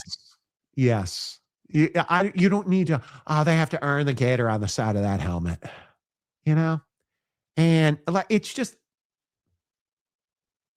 they earned it because you gave them a scholarship. They earned it. They signed a deal. They earned it. It's just contrived. That's all. Brokeback Mountain reference in the Florida Gators rant. Epic. But like, look at Buddy Brokeback and tell me that this is not like, there's some sex, Jake. There's some vibes. Better is the key, man. That needs to be our word in here. Better. We're not worried about just being the best. We got to get better every day. All right. So a better you makes a better CU. All right. A better you makes a better CU. And don't forget about this every day you work out. They thought they buried us, but they didn't know we were seeds. You got me? So remember that every day. Oh, Coach, I'll remember you every day. Oh, yeah, Coach, every day. Check out my boss, but that's... A lot. Bro, bro just went full voice box underneath the video, bro. And you remember that. What are you doing? Brother! Brother. Brother? Like, what are you doing? Oh, that's Wait, we got it one more time. We got to play one more time, just real quick. Coach, I want the feather. Have you seen? I'll take my socks off. You want to look at my feet, Coach? Brother. I got a tight end for you. The biggest load that we've seen. Oh my God. Like, it's just so strange to me. Length and girth. The whole like Brokeback thing with this guy. I mean, here I thought we were going to have a productive conversation about the positive impact that new coaches were making. No. But here we are. No. Hey, guys. Let's all give it up for Brokeback Buddy.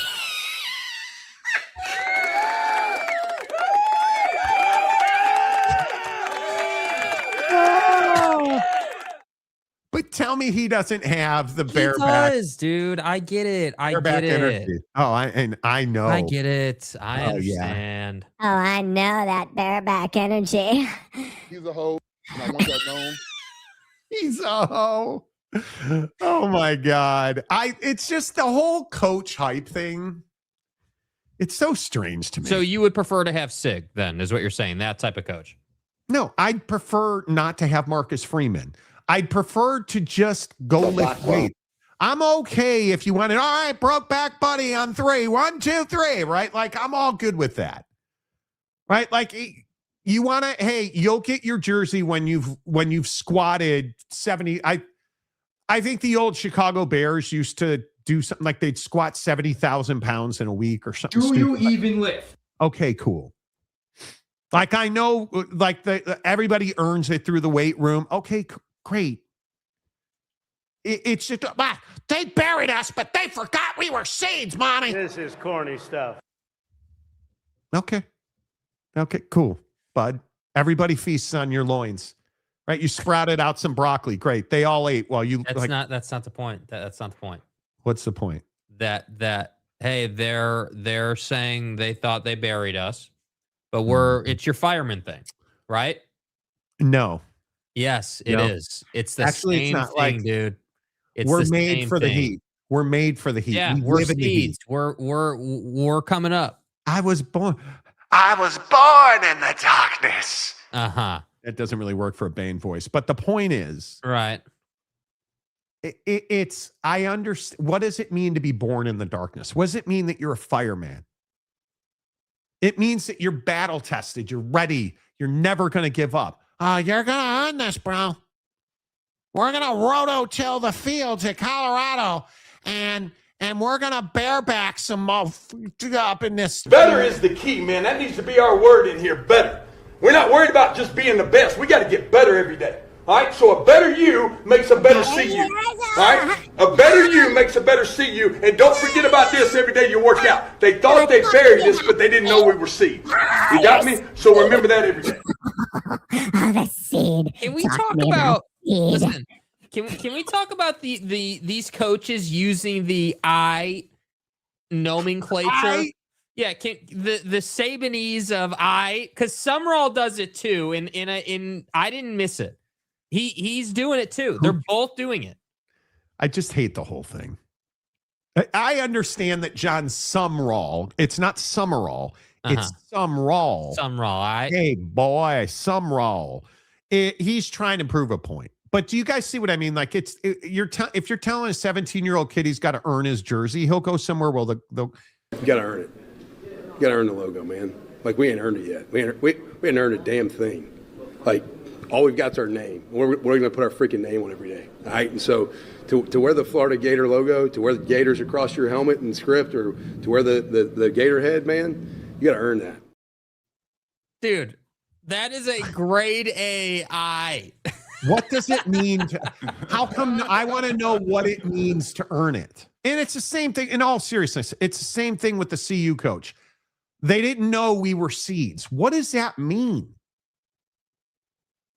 Like, I love that we get into these motivational speeches, and he's 18 years old and you're paying him $1 million. Why does he care? Like, the weight room thing is totally different. But this whole I thing, You got to earn it. You got to earn the logo, man. Like, we ain't earned it yet. We ain't earned a damn thing. Like, all we've got is our name. We're going to put our freaking name on every day. All right? And so that's cool. That's Sabanese, bro. I don't know. I think it's all corny. Kids don't care. That dude was all hopped up on energy drinks and trucker pills. That's the thing with the Colorado video. Take the fact that he says the word seed while having his shirt open like this. Take that out of it. Are you going to have like a hemorrhage here? Better is the key, man. That needs to be our word in here, better. Look at the veins in his neck, Jake. Grow up. Look at the veins in his neck. Better is the key, man. That needs to be our word in here, better. We're not worried about just being the best. We got to get better every day. All right, so a better you makes a better CU. All right, a better you makes a better CU. And don't forget about this every day you work out. They thought they buried us, but they didn't know we were seeds. You got me? So remember that every day. I get it. I get it. I just think. Yeah, I love the energy, man. I think that it is. He's a tight ends coach. He's not a head coach. He's bringing good energy. He's doing his job. Like, you know, And you he's could do a lot worse. And I get it. You could do a lot worse than that. It feels very contrived. Right? What it is, it is. Listen, it's planned. I like to call it like planned optimism. Like you're coming in there. That's his introductory speech to the team. So what Deion does is Deion has a day every year at the beginning of, spring, I guess, if we're calling it that, where the season's over and he's basically hit the reset button. Old coach is out, new coach is in. And this is him allowing these coaches to make their impact on the team initially, giving their introductory speeches. So, I didn't have, all jokes aside, I thought he did a great job with it. I don't have an issue with the fine thing. Deion's not pocketing that money. Deion doesn't need the money. That's not the point. But all of you hyenas and buffoons out there go straight to that, of course. Mm-hmm. The whole point is, hey, we're trying to teach these kids fiscal responsibility. We're trying to teach these kids how to handle their business. Like, I have no problem with it, dude. And as far as Summerall's concerned, I think the earning of the brand is what that brand needs. I think that the Gator brand is national championship quality when it's right. And it just hasn't been right. And I think John's having to work on that. And I think that's why you're hearing him talk about that. Anything to say to Oak State James? He's about to hop in the Honda Civic. Yeah, we'll see on the other account, dude. I know that this account's going to get shut down now, so we'll see on the Chaplain Demon Seaman one. Seriously, be careful if you're driving this weather. I know we have a lot of folks in the southeastern part of this country. We have a lot of folks in Texas. Slow down, be careful. The roads are. If you're driving a Honda Civic on snowy roads, please be careful. Front wheel drive and all, like it's rough. The weather is rough. Yeah. The weather is rough. So, all right, let's switch gears, talk some NFL. Are you excited about the Super Bowl? Seahawks, Patriots. Hawks are 4.5. 2 weeks in Santa Clara Power Station, California. Of course. Do you buy into the Power Station thing? I want to. You do? I understand the connection, right? Theoretically, the power and through the science that has an impact on your ligament quality and it breaks down the collagen in your ligaments. I understand that.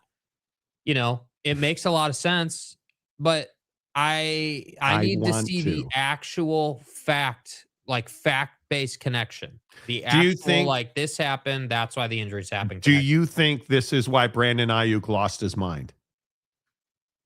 Well, he did tear a knee up. Yeah. Right. And you look at Kittle and McCaffrey says he buys into it. Mm-hmm. Like, I don't know if I buy into it. What I buy into is that NFL players and guys at that level, right? Obviously, there's levels to NFL players. So, like the Kittles, the McCaffreys, like best at their position type players when they're right. I buy into it. There's loads of video out there. These guys training and like what they do and how much they take care of their body. Like their job is to have an NFL caliber body. So they can tell when something's different. And if you don't know the story real quick, the 49ers built a new stadium in Santa Clara, California, right next to their practice facility. Having been there, I can tell you they built their practice facility in the middle of a soccer complex. For youth soccer. There's a bunch of soccer fields, and there was a really small power plant thing, a substation. They have a bunch of converters, and then when they built Levi Stadium, which quite literally is almost on top of the Niner, it's maybe 200 yards. Yeah. If that, less than that. And the practice facility is closer to it. Yeah, it's right next to it. But my point is they built Levi Stadium there. So they increased the capacity of that station by 2,000% to handle the influx of power from the grid for the stadium and infrastructure. Well, they're saying that the 49ers, who have every year had just a laundry list of catastrophic injuries. Yep. Soft tissue, muscles, ligaments, every year. They're saying that the increase in power to that substation, the EMF, the electric magnetic field, whatever it's called, is breaking down collagen in their bodies, and that's why they're not able to stay healthy. There's a lot of people who believe that electric power station is why the field at Levi Stadium is terrible, because the grass doesn't have the integrity and can't be seeded the way that it would in its natural habitat because of the EMF field that comes off of that substation. Right. Do we buy into that? I don't know that I necessarily buy into that. Yeah, I mean, I think that it's the logic is there, but like I said, I need to see an actual connection. There needs to be like some type of way to say like, okay, here's a case study, right? Here is right. Yes. Here is a 1,000-person case study. Hey, this is what they looked like before exposure. This is what they look like after, and you need to start to do those things. And that's what I'm saying. They're investigating it. The Niners have launched a full investigation into it. They're looking into it. If it came to be true, I think the conversation around NFL playing surface and player health comes right to the forefront more than it already is. I'm a big proponent that the playing surface in the NFL should be consistent and the same at every stadium. And I understand we have indoor stadiums, outdoor stadiums, different venues, things like that. I don't really care about that. You're a $1 billion business. You can't tell me that a dome stadium can't figure out how to have a natural grass playing surface. I just don't buy it. I think over the last 5 years, when you look at the injury, 2020, obviously, where they lost something like 170 games or whatever to injury, they just have an avalanche of injuries. Injuries. Maybe they need to use an EMP to combat the EMF. It absolutely could be. King of Thailand, hello. Good to see you.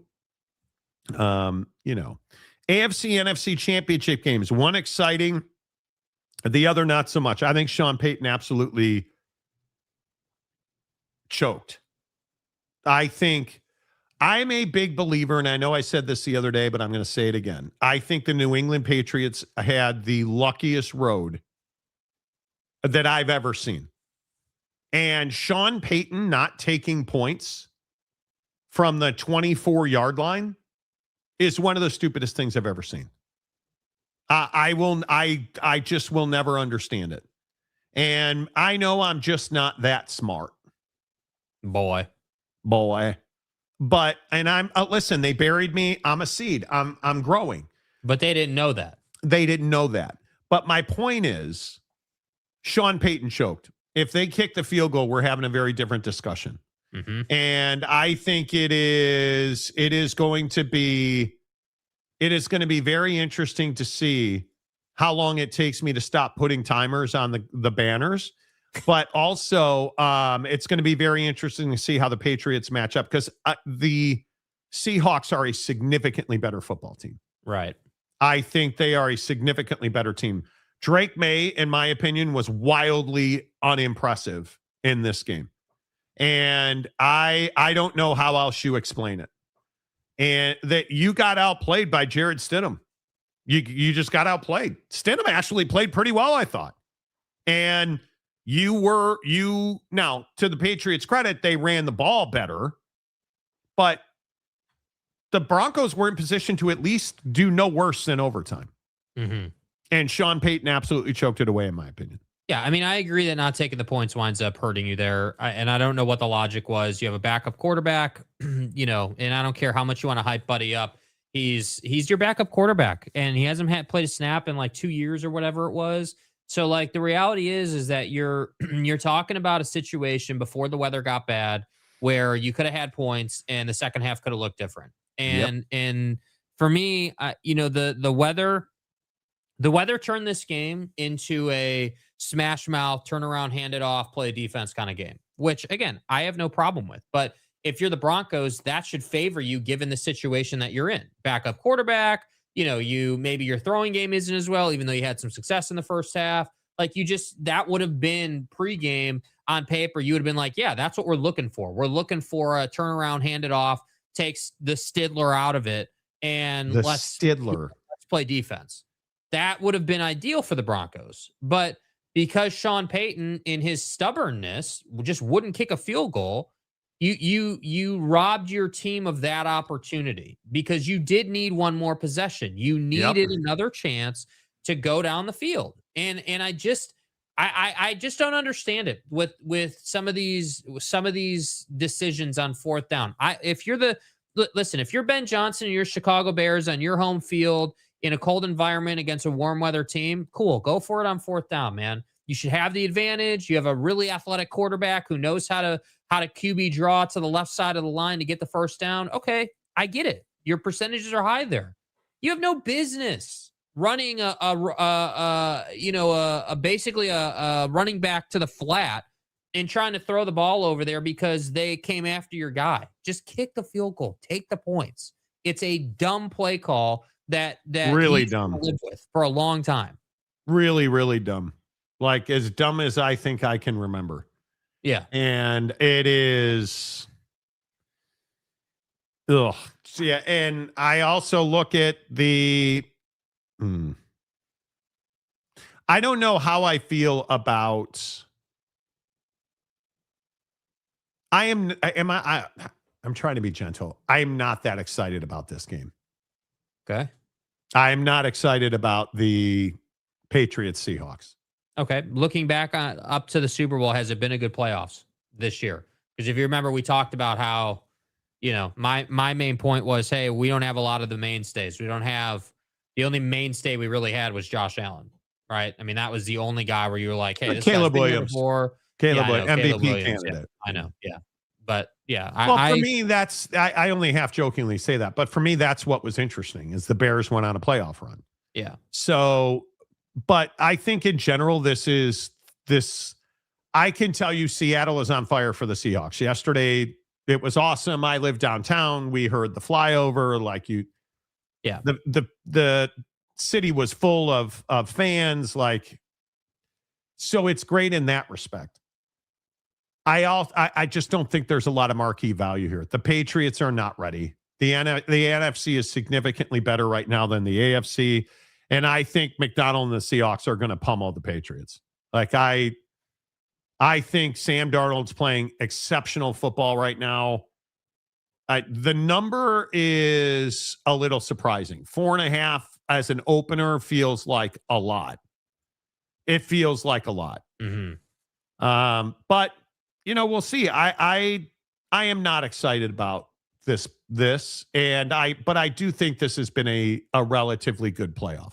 Yeah, I think it's been exciting, and I think the change ended up being good. I think the NFL definitely had some risk there to have a boring playoffs, but I think it's been good overall. I think the Rams have been were a really nice story.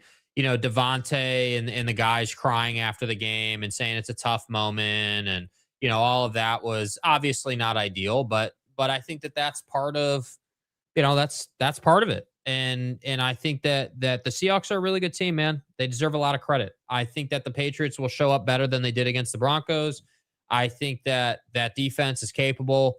You can't have, if we're going to talk about lucky, you can't have dumb mistakes like muffing a punt at your 10-yard line to give the Seahawks a free touchdown. You don't want to win the game. You don't deserve to win the game. You can't make that mistake. It just is what it is. So I think that this game will be close, and I think the Patriots have a pretty good shot of covering that number for sure. Yeah, I think they clearly have the quarterback advantage in Seattle. I think Darnold that was a masterclass of quarterbacking. I thought he played very, very well. I think toughness goes to Seattle. I think defense goes to Seattle. I think Cooper Kupp getting his revenge on the Rams. Cool. The best news, if you're a Seahawks fan, is JSN, Rashid Shaheed, I thought played really well. And I think Kenneth Walker is probably the most under the radar Good Lord, man. guy in these playoffs. He's made so many big plays that we don't talk about. We just don't talk about it. You want to talk about making guys miss. Yeah. It would be nice to see Sam Darnold win. He was in quarterback hell with the Jets. Vikings decided he was not good enough for them. And JJ, it is wild to me that the Vikings let Sam Darnold go for JJ McCarthy. That's crazy. I'm going to guess that Kevin O'Connell didn't greenlight that decision. I'm going to guess that was a front office decision. I'm going to guess that was a stupid decision. Yeah. Couldn't agree more. That's dude. a terrible decision. Unequivocally the wrong decision. Yeah. Who would have thought Sam would have been the first QB from the 2018 class? Yeah. That's a really good point. Yeah, it's a really good point. Seahawks in a rout. Nice story for Darnold. I would agree with that. Yes. I would agree with that. Okay, what is this? Well, the Keogh paradigm assumes that in the absence of clear evidence of risk, there is no risk significant. Cocaine is a hell of a drug. Okay, brother. Okay. Nice to see you. Yes, in a low-scoring defensive battle, you take the points. Yeah. Yes, I would agree with that. All right. Mike McCarthy's the head coach of the Pittsburgh Steelers, Jake. Yeah. And I know you're disappointed because it did give all of his teammates another opportunity to rave about Aaron Rodgers. Uh-huh. Are you surprised that his Steeler teammates are essentially begging Aaron Rodgers to come back? Yeah, I'm sure he's good for his teammates, dude. Yeah, I don't doubt that his teammates have raved about him the last 2 years. That doesn't make him a good teammate. That doesn't make him a great. What do you mean it doesn't make him a good teammate? It doesn't make him see, this is the problem. You've let him off the hook this year about his performance and what that offense looked like, and we had all these expectations. It wasn't good enough. The expectation was a championship, dude. The expectation was at a minimum an AFC championship game. That's what you and I talked about. That's what everyone talked about. That was the point of bringing him in. And you didn't even come close to that, dude. Didn't even come close to that. Right. So, but was that his fault? They gave up 30 points to the Houston. Didn't they give up 30 points to the Texans? Like, wasn't it 30-10 or something? And then the Texans got bounced in embarrassing fashion on 5 they interceptions. Lost 30-6, and then the Texans absolutely pooped themselves against the Patriots. So what are we talking about? You scored 6 points. Okay. Well, they couldn't protect him. Whatever, man. I agree that Aaron is a statue. He is not mobile. He is not why the Steelers were I'm bad. just very black and white with it. You signed him to win an AFC championship. The narrative in the story was, hey, he's the cherry on top, right? He's not gonna carry you on his own to the Super Bowl or whatever. But he's the cherry on top that finishes off this roster that should allow them to go far. And that didn't work, as usual with Aaron Rodgers. Okay. Wow. Not a winner. Not a winner. And frankly, I would not be coming back if I were Aaron Rodgers. But I'm sure we'll see him again. He probably is not coming back. And I don't know that dude wants to deal with the Mike McCarthy conversation of, hey, like, you got Mike bounced out of Green Bay, and now it comes full circle. Are you really trying to play for him again?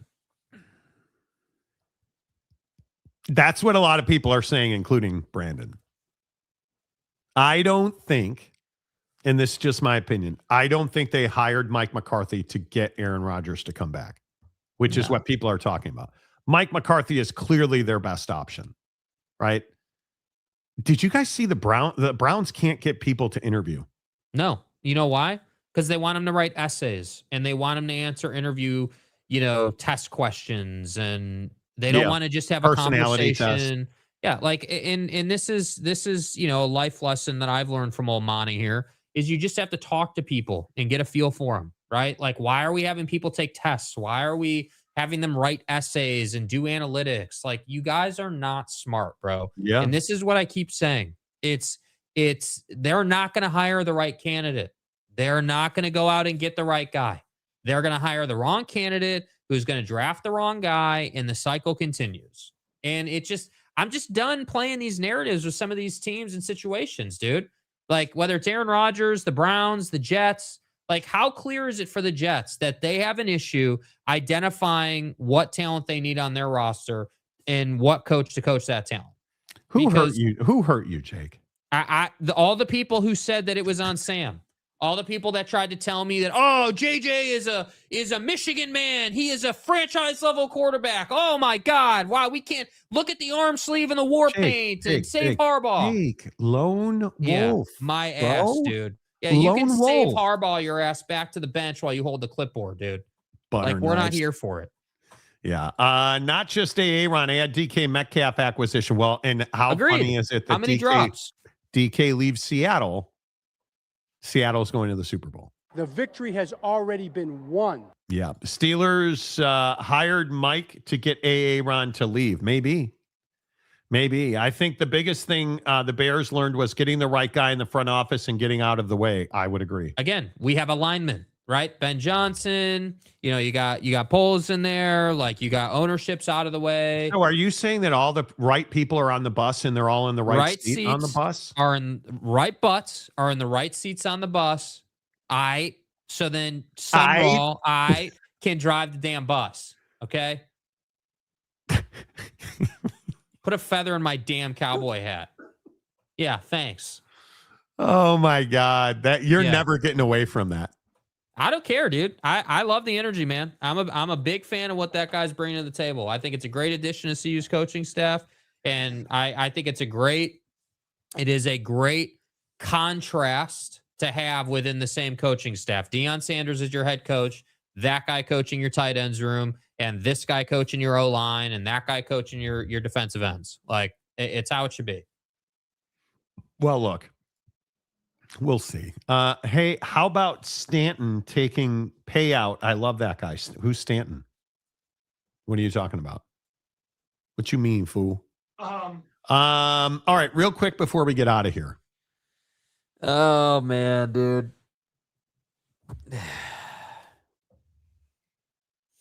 So how do you guys feel about Minnesota? And this situation where, and I am amazed at how many people have tried to defend ICE here. And here's where I'm at on it. The guy that was murdered yesterday, or the day before, I guess, he never drew his gun. And you're trying to make the case that he didn't have his driver license on him. No evidence of that. That was put out by Kristi Noem and her people. And what I don't understand is this argument with the Second Amendment in Minnesota. This is a guy who lawfully and legally purchased and carried a firearm. Like, he went through the process. He is trained. And you're saying that he showed up at a rally or a protest to cause mass damage in a mass casualty situation of law enforcement. Well, there's no evidence of that. The guy never even drew his weapon.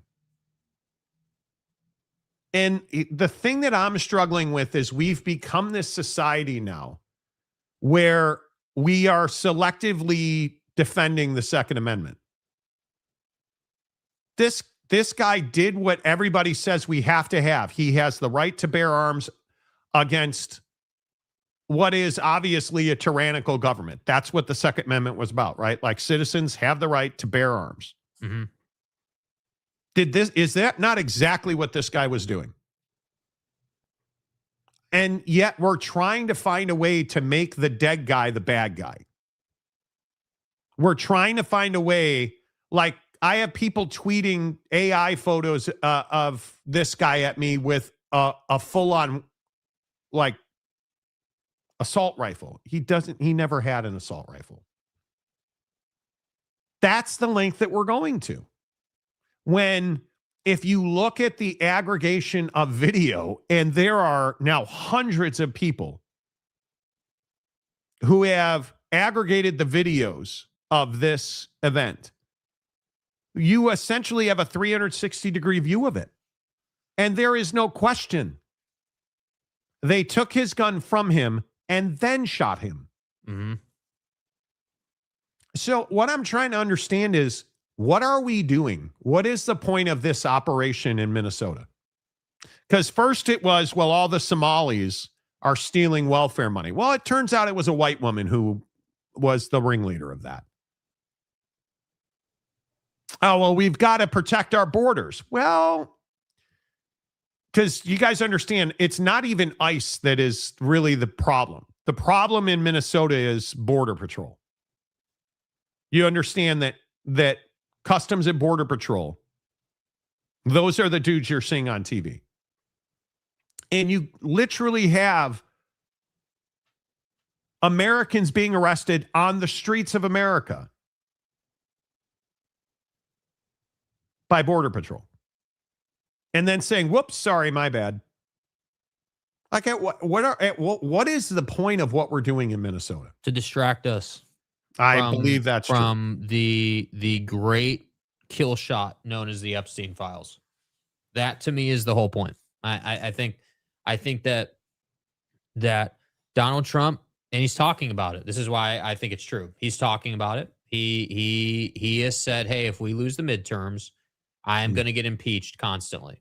Right? If we lose control in Congress, I will get impeached consistently, and you know, that's going to be really difficult to overcome. Which, again, conceptually, I agree with that. It's going to be difficult to overcome that, no question about it. I think that my issue with the conversation is, yeah, the convenience around the Second Amendment, right? Like, whether we like it or not, the NRA has come out against this shooting. Right. The NRA has commented on it. Don't really care where you're at on the NRA, but we all know the truth in this life that the NRA is typically pro-Republican, typically and obviously pro-gun, of course. So it's like, hey, if a body of that stature and that power and that reach has come out against this, has gone what I would call against the grain, take your opinion out of it. Right.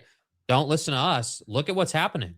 There's video evidence that says the guy was killed on the street he didn't have a weapon. They took the weapon from him. It also is on video that he wasn't getting after them, right? He was exercising his right to protest. So last time I checked, it wasn't illegal to protest and carry a firearm. Not illegal, right? He wasn't shooting anybody.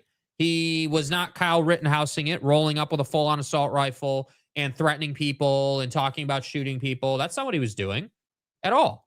So I guess for me, it's really difficult because I feel like we're going to get to a place where we're going to have to endure this type of behavior. The killing of U.S. Americans and citizens, we're going to have to endure that and deal with this. And hopefully the midterms change the conversation. And I'm not even a Democrat, and I'm not saying it from a Republican-Democrat point of view. I'm saying that we need a change in the conversation. We need a shock to the system in some form or fashion to get us out of this particular groove that we're in. Well, and now you've martyred this guy. Mm-hmm. And the hardest part is, and this is, I ask this honestly, and I point this at the people who are saying that this nurse, because he was a nurse, that this nurse that was murdered, this individual that is now dead, well, he had a gun and he was threatening law enforcement with it. There is no video and no picture of the dead guy with a gun in his hand. And I think the most damning part of the evidence is he is fully pinned on the ground for 8 seconds when you hear them yell, he has a gun. And then you see one of the agents take the gun off of him and walk away, and that's when he is shot. How do you defend that? How do you So these are the things that I struggle with. I understand we have to secure our borders. I understand. Okay, cool. You want to run with that nonsense? Do it. If you think securing the border means killing multiple American citizens in cold blood on the street of Minneapolis is securing our border, I don't know how to fix that. Because that's not what securing the border is. That's not what securing the border looks like. So what are we doing in Minneapolis? And now you see Pam Bondi sending the governor of Minnesota, Tim Walz, a demand letter. If you want us to pull our people out of Minneapolis, amongst other things, you have to give us full access to your voter rolls. Like, what does that have to do with? What are you talking about? You're here for immigration enforcement. What do our voter roll? Like, do you see that it doesn't math? Do you see that when you have, like now you have a riot overnight at a hotel where ICE was staying, where you were quite literally pointing shotguns and assault rifles at unarmed protesters outside of the hotel where ICE stays. And somehow we're supposed to be a democracy watching this happen. And the thing I'm struggling with is you're now saying it's illegal to videotape law enforcement. Where in the Constitution is that? Because the Constitution doesn't say that. Precedent and legal precedent doesn't say that. And you are holding a photographer down the other day, trying to get his camera from him that he throws to somebody else. And while he's on the ground, fully in control and pinned, you spray him in the face with pepper spray. Like, what are we doing? How did we get here? We got here because we're letting it happen. And I don't understand how on earth we've gotten to a place where we think we need to let it be investigated. We don't. So you want to investigate this shooting in Minneapolis like you're investigating the first shooting. Who's investigating that? Because you won't let the local Minneapolis people and the state people investigate it. You shot this guy and then you ran away to the point where they didn't even secure the crime scene where this attempted mass murder happened. Didn't even secure the crime scene. They got in their trucks and they drove off and ran off to the point where this guy's clothing were spread all over the ground. You even collect evidence. So who's going to investigate this? How are we going to get to the truth on this? And what I'm amazed at is people are like, oh, well, I think it was the poor training or it was a bad situation. I don't think I've seen the video with my own two eyes.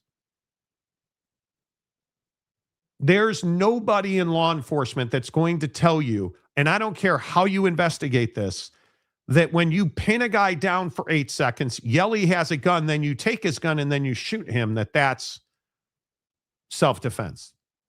So let me get this right. He was pinned down for 8 seconds by multiple bodies on top of him, law enforcement, holding him down. Where was the part where you felt your life and the lives of those around you was in danger? It doesn't exist. Yet here we are trying to spin this into, well, we were defending ourselves. And we're trying to say, well, he's not allowed to use the Second Amendment because he's not on our side. Right? Like this whole thing with the Kenosha killer. Yeah. Why is he a national hero in your circles and this guy who's now dead is not? Second Amendment. And we're supposed to believe that this guy was somehow wrong. I don't understand it. I'll never understand it. I will never, ever the problem understand is it. they're never going to say that he was wrong. That's the problem. They're never going to say that he was, wrongly killed or that it was a bad shoot. They'll never say that. They'll never say that. And I think that, it is. See, and again, this is why I say this is just a cover-up effort. This is a distract us effort. This is cause outrage, keep us divided, spin. Not going to talk about the in my opinion, just the powder keg of death known as the Epstein files, sitting there waiting to see the light of day, in an unredacted fashion. And I just think that it's a shame, man. And in the bigger picture, I agree with the sentiment that this is what democracies go through. They go through great times under the Bushes and the Clintons, and they go through a time where there was decency and political opponents had respect for each other, and we operated in a certain form and fashion. And you notice Americans weren't dying in the streets at the hand of law enforcement or ICE or whoever. Yeah. And now we're in a place where we have a character who has been in the White House for a long time and, is abusing his power. And I do think, I'm still waiting for it to happen. It will happen. At some point, Republicans in Congress will say, you know what? Like, we got to get right on the right side of this thing. This is too far. But I am shocked that we are not hearing that yet, that this is not too far for these guys to get the hell out of the way, because the only reason they want those voter rolls is because they know what's coming down the pipe in the midterms. Like, I understand that people want to say, oh, it's CNN or it's MSNBC or it's Fox News or this or that. But pretty much all the news outlets, Republican or Democrats, say that dude's approval rating is not good with the biggest body of people in this country, which would be Gen Z and millennials. Now, the only question is, how many of those people are you going to forbid from voting so you can have a chance? That's the only question. And he did it again. He did it. The other thing is he did another both sides have issues. Both sides don't have issues here. Yeah.